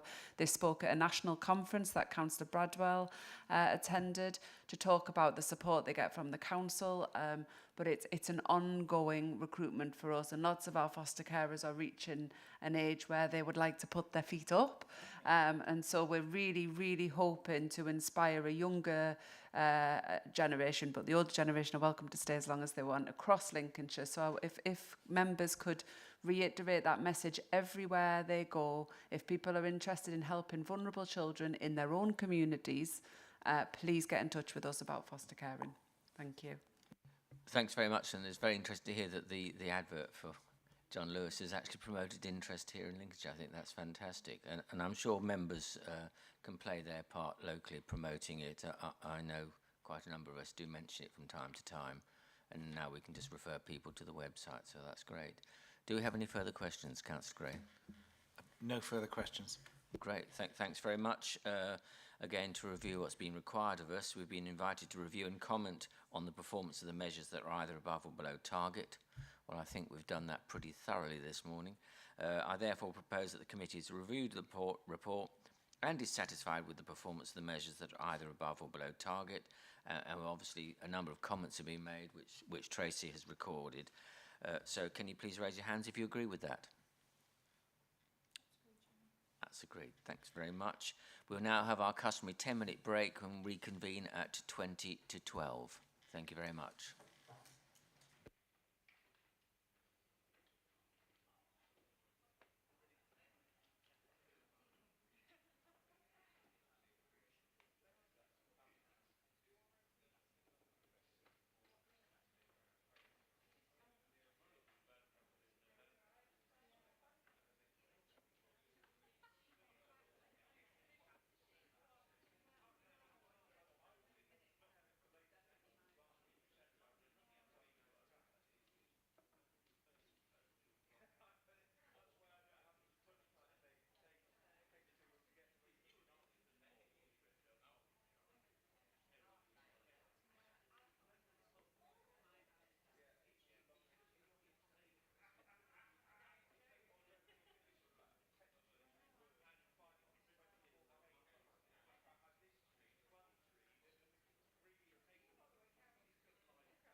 welcome back everyone after that break. We now reconvene to continue with the agenda for this morning, and it's item 9 on the agenda, the Holiday Activities and Food Programme, HAF or HAF, Summer 2022 update. This item provides an update on the delivery of the HAF programme during the summer, and it was requested by members of the committee, and I'd like to invite Nikki Myers again to present the report. Welcome also to Denise Hornsey, Senior Project Manager, who's in attendance to help answer any questions. So it's over to you again, Nikki. Thank you, Mr. Chairman. So the Holiday Activity and Foods programme has been really successful in Lincolnshire and has grown significantly over the last year. So the purpose of HAF is to provide free holiday club places in Lincolnshire to children in receipt of benefits-related free school meals, reception year to year 11. As of the 10th of May 2022, there was 25,504 eligible children and young people in Lincolnshire, maintained schools, academies and free schools. In addition, up to 15% of funding can be utilised to offer free or subsidised places to vulnerable children and young people not in receipt of benefits-related free school meals. And the report identifies the vulnerabilities for Lincolnshire. 3,752 children attended HAF provision over the summer, with a further 515 children with bookings who unfortunately did not attend. The number of children attending is an increase compared to Easter 2022 and summer 21. It is disappointing that 515 children did not attend. However, we have worked out with our providers and teams to put in strategies to mitigate against this for our Christmas delivery, some of which will be overbooking and support to the clubs. The report outlines the delivery requirements for HAF, the delivery model for Lincolnshire and the approach taken to engage providers to deliver HAF. The same approach has been taken to grow the provision for winter. The number of providers for delivery of HAF over summer 2022 has grown, as has the number of clubs and the wider range of delivery sites, including delivery on school sites. Despite the growth of HAF, there are still some priority areas we are looking at, in particular clubs specifically for SEND children and secondary age young people. We know that we need to be more flexible in the HAF offer, particularly in relation to our SEND children. The report outlines the HAF grant allocation and expenditure commitments against the grant. The HAF delivery spend for summer in 2022 has increased by almost 150% compared to summer of 2021, and the figure shown has increased slightly from the report, and this is over 1.3 million. We have seen significant growth and commitment from providers to deliver HAF over the winter period. All funding has been committed, and as the report highlights, work was undertaken in partnership with finance to model various scenarios. I will now hand over to Denise, who will demonstrate the growth of HAF and the programme and how well the programme has been received in Lincolnshire. Thank you, Denise. Yes, thank you. And just to kind of give you a brief update on how much we've improved since the pilot year of 2021. So HAF attendance compared to summer 2021 has grown by 46.6%. And the figures shown were included in the DFE reporting, which had to have a deadline of the 7th of October. The number of summer clubs available has almost doubled since 2021, and these have been held at various locations, including schools, early years settings, leisure centres, sports grounds, community halls, forest schools across the whole of Lincolnshire.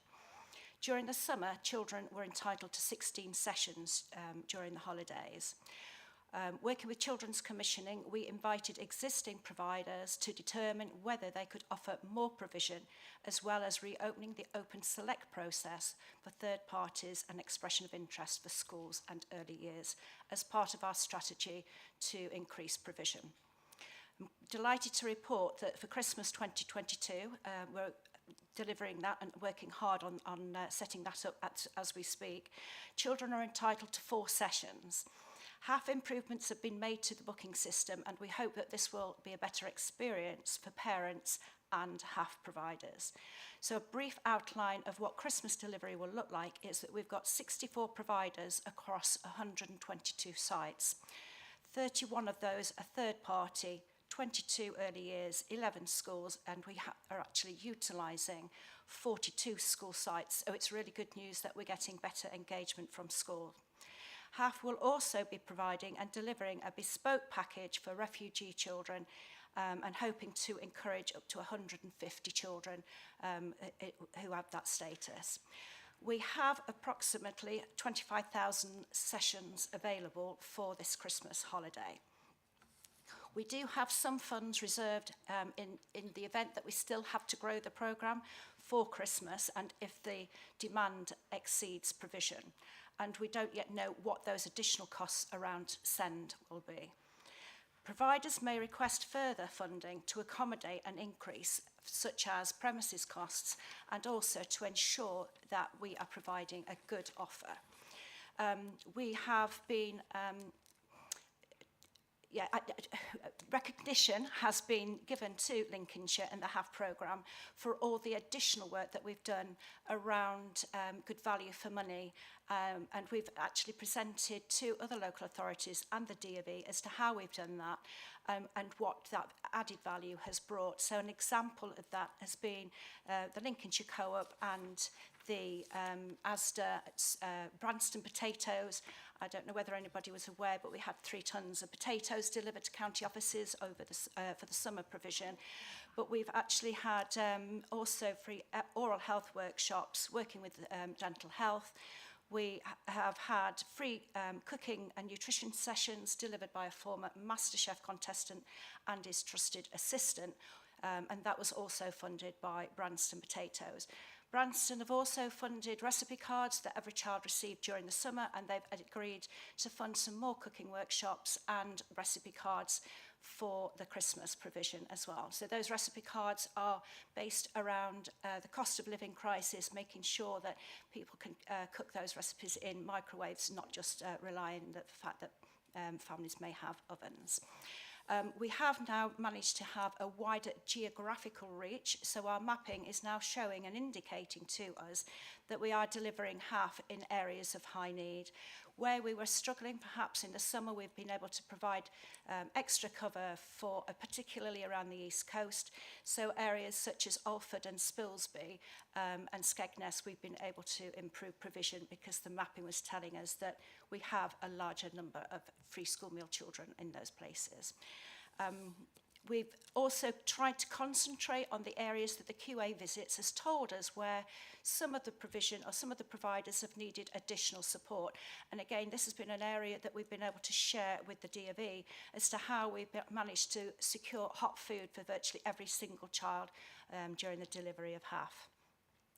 We've now introduced a food and nutrition booklet to support our providers, and within that there will be healthy recipes that parents can cook, so cooking on a budget. So we've made sure that those recipes are store cupboard ingredients that don't need a lot of equipment and are easy to prepare. We've also submitted to the report the 2 examples of good practice in the appendices, one of which was the engagement with secondary age girls at one of our clubs during the summer, and this was shown as another example of good practice where it was a girls-only club and where secondary girls often don't enjoy physical activity once they reach a certain age.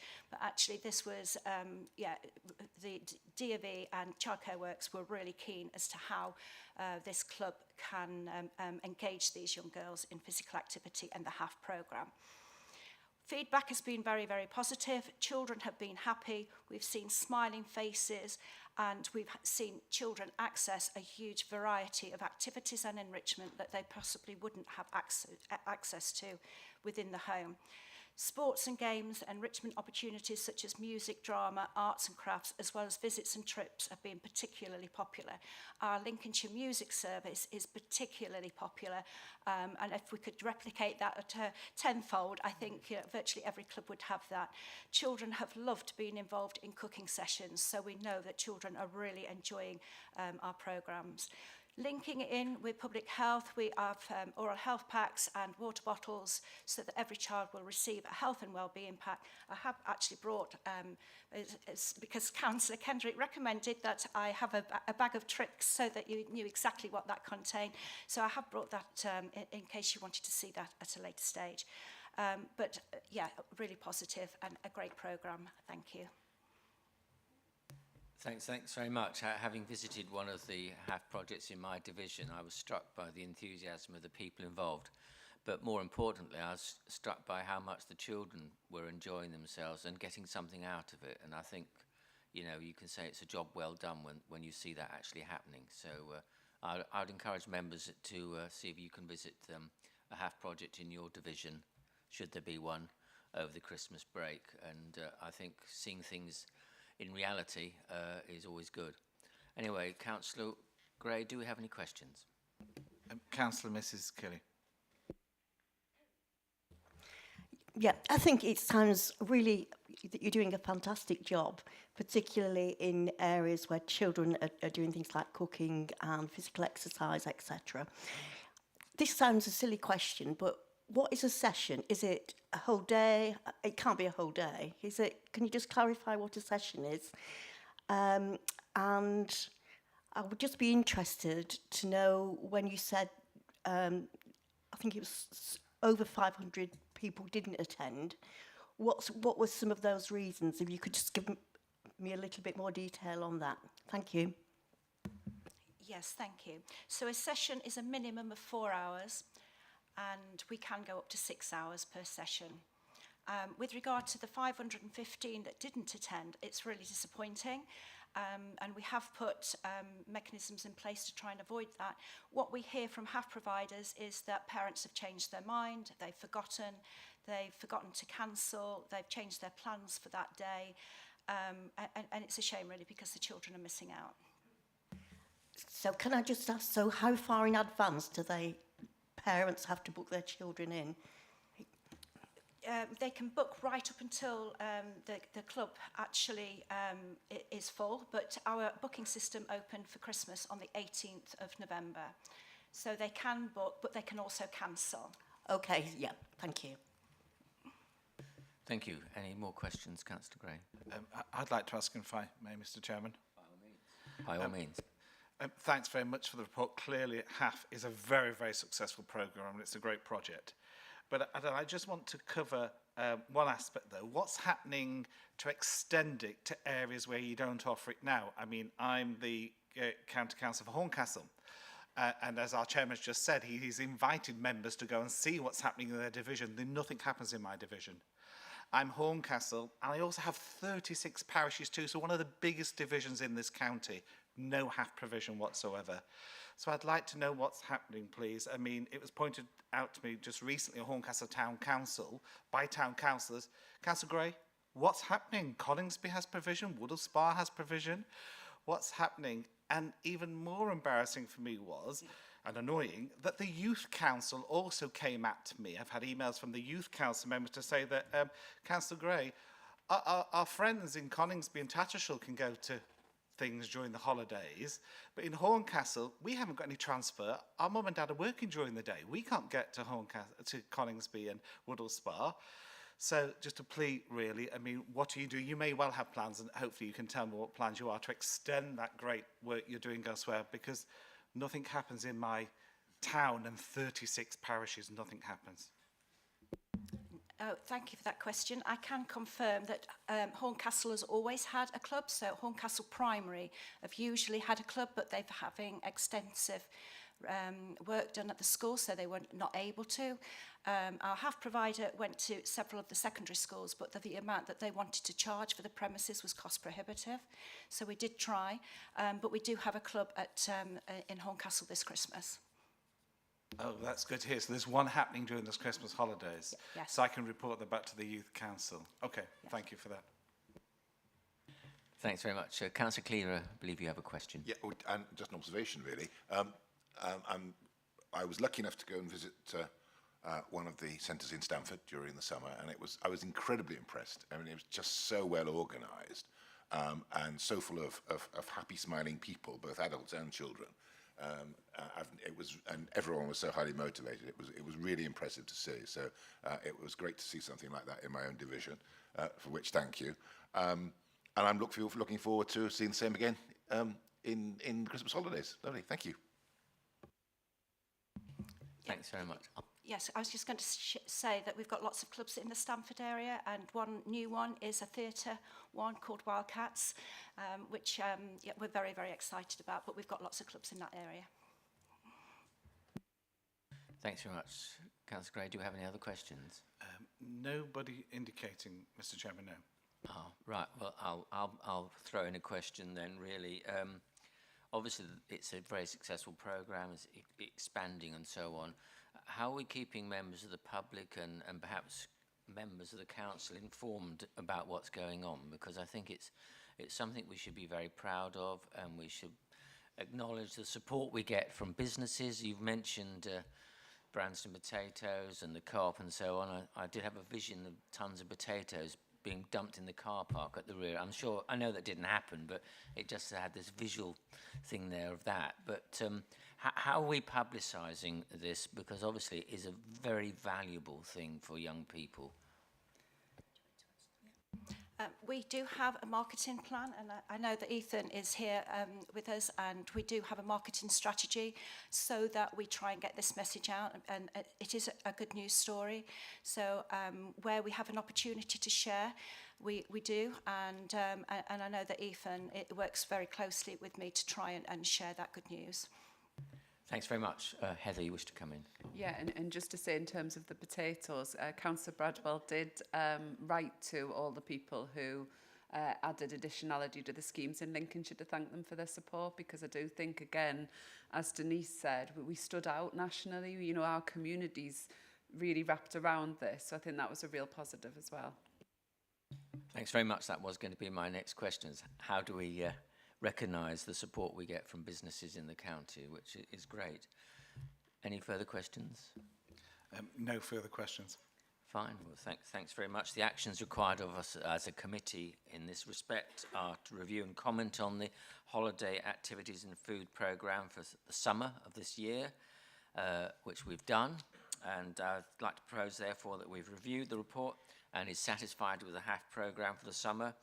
And we've made a number of comments which have been recorded, and I would like to propose that we accept that report. Please raise your hand if you agree. Thank you very much. And thank you to everyone at the HAF programme, and pass on our thanks and recognition of the good work that they're doing. Thank you. We now move on to item 10, Early Years and Childcare Sufficiency Report. This item provides an update on the current childcare sufficiency position within Lincolnshire and the findings of the online sufficiency surveys with Ofsted, registered childcare providers and parents. And again, I'd like to invite Nikki Myers to present the report. Welcome also to, she's had a long morning, this one. Welcome to Geraldine O'Neill, Sustainability and Development Manager, Children's Education, who's also in attendance to help answer any questions. So once again, it's over to you, Nikki. Thank you, Mr. Chairman. So this report sets out the current childcare sufficiency position within Lincolnshire and the findings of the online sufficiency surveys with Ofsted registered childcare providers and with parents. This is, just to say, this is a significantly different picture from previous reports presented, and this is due to many factors, including the impact of the pandemic on the sector, the cost of living on small businesses, and recruitment and retention of staff. This also reflects a national picture, not just a Lincolnshire picture. It provides recommendations to support the development of early years and childcare places in Lincolnshire to meet the statutory childcare sufficiency duty, including a request to the Secretary of State to convert trajectory funding into capital.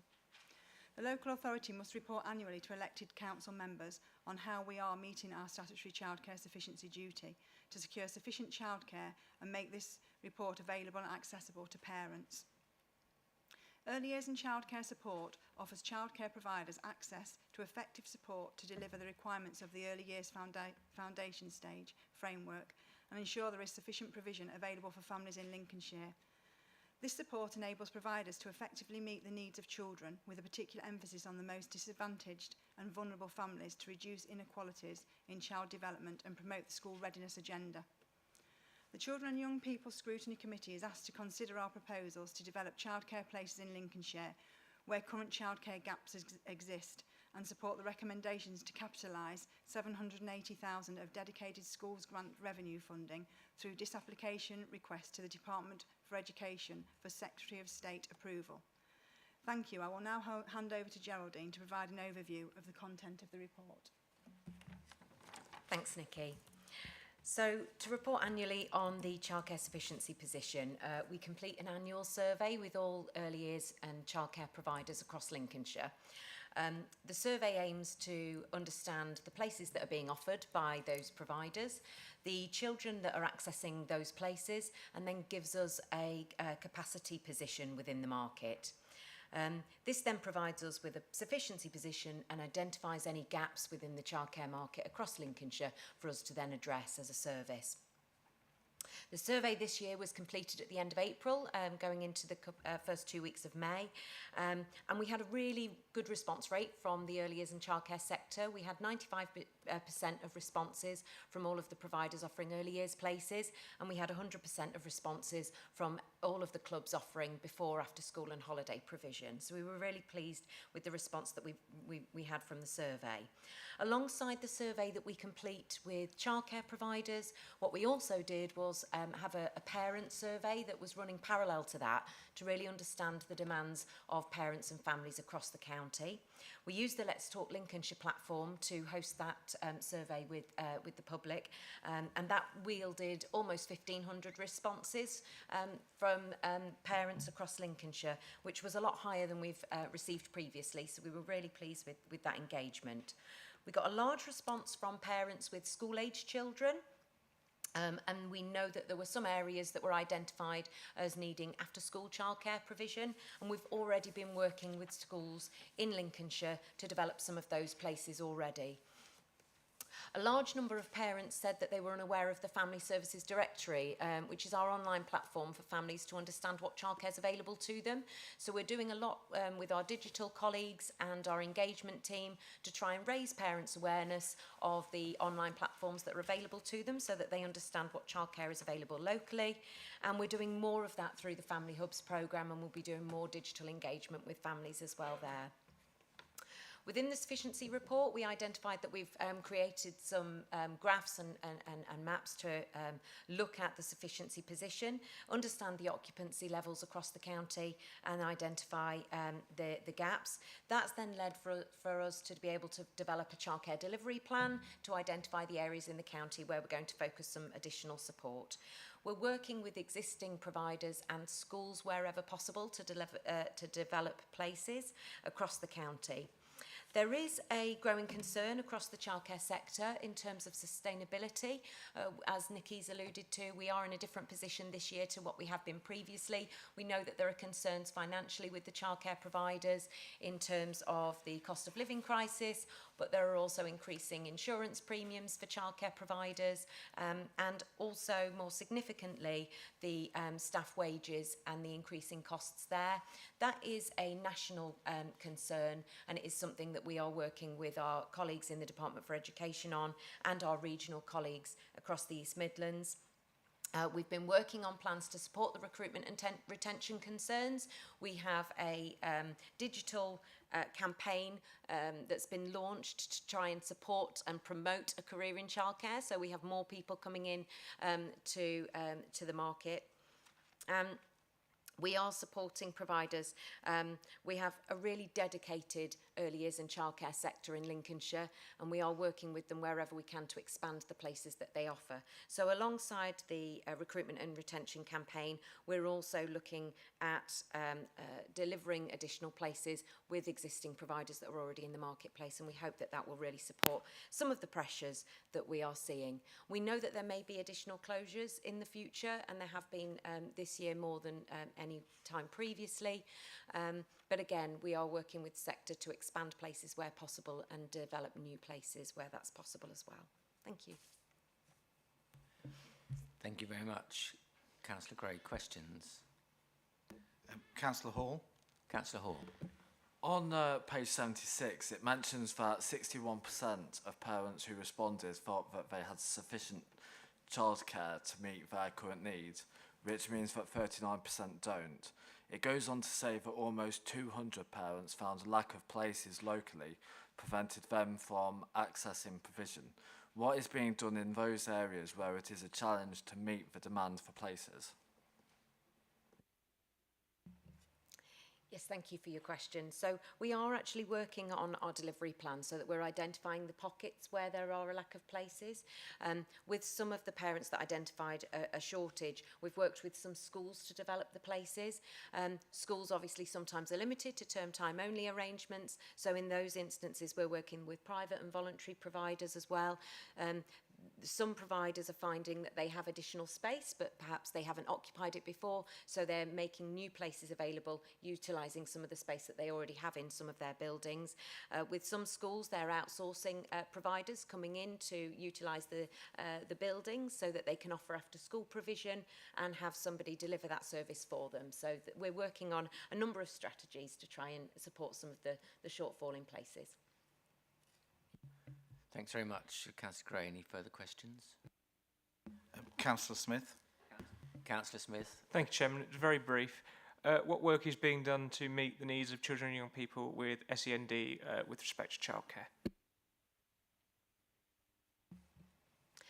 So again, the work with children with SEND, we haven't had any providers suggest that they're not delivering childcare to children with SEND, but we know that there's a growing pressure on providers in terms of the cost for delivering those places. We have a really comprehensive training package that we offer to all of the early years and childcare providers across Lincolnshire so that they access that. We also deliver Senko network training so that we're working with childcare providers and schools in terms of transition arrangements and particularly supporting those families with children with SEND. We also have inclusion funding that we support and disability access funding, which are separate supplementary funding streams in early years, and we really encourage the early years and childcare sector to access those to support their costs as well. Yeah, and all of our early years sector are encouraged to be inclusive, so you know, they include any child with a special education need or a disability. So, thank you. Thank you. Any further questions, Councillor Gray? No more, Mr. Chairman, but perhaps I could ask one. By all means. Thank you. Clearly, we need more providers. So, what is the council doing to encourage those providers? We do need more providers. We actually have some really strong commitment from existing providers to expand. So some providers that we work with have a number of different childcare provision across the county. We're actually conducting some briefing sessions in more local areas to invite providers to work with us to look at opportunities, look at the opportunities that exist within the county, what buildings are available and where they have existing space where we can look to expand the number of childcare places that they are already offering. So there's a number of strategies that we're using, and some of those briefings will look more locally with providers that are able to expand and perhaps have some investment to support with that as well. Yeah, thank you. That's really good to hear. Thank you. If we have no further questions, then we can move on to the actions required of us as a committee. No further questions? Fine. Well, just to recap as what's been required of us, we've been requested to review the content of the sufficiency report and comment on proposals to develop childcare places in Lincolnshire where current childcare gaps exist. And secondly, we've been asked to support the recommendation to capitalise £780,000 of dedicated schools grant revenue funding through a disapplication request to the Department of Education for the Secretary of State approval. I therefore propose that the committee has reviewed the sufficiency report and supports the recommendation to capitalise £780,000 of the dedicated schools grant revenue funding through a disapplication request to the Department of Education for Secretary of State approval. Can I ask if you raise your hand to agree? All in agreement? That's agreed. That's great. Thanks very much. We now move on to item 11 on the agenda, which is the Children and Young People Scrutiny Committee Work Programme. This item sets out the committee's work programme for 2022 and into 23. And I'd like to invite Tracy Johnson, Senior Scrutiny Officer, to present the report. So it's over to you, Tracy. Thank you, Chairman. I have no amendments to report to the published work programme. The next meeting is on the 13th of January. The committee will be considering the budget proposals for children's services for 2023-24. There will also be the annual report on the attendance in schools, elective home education and children missing education for 21-22. And the committee will also receive 2 exempt pre-decision reports in relation to recommissioning of children with disability services and Branston Academy. And that's it, Chairman. Welcome any suggestions for the work programme. Do we have any suggestions for the work programme? No, everyone is clearly satisfied. Thanks very much. The actions required of us, as usual, are to review and agree the work programme as set out in the report, to highlight any further items we might wish to discuss. I therefore propose that the work programme is agreed. If you could raise your hands to support that. Thank you very much. That is agreed.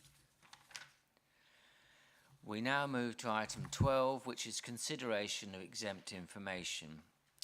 Now, item 13 on the agenda contains exempt information, and we now need to vote on whether we go into private session.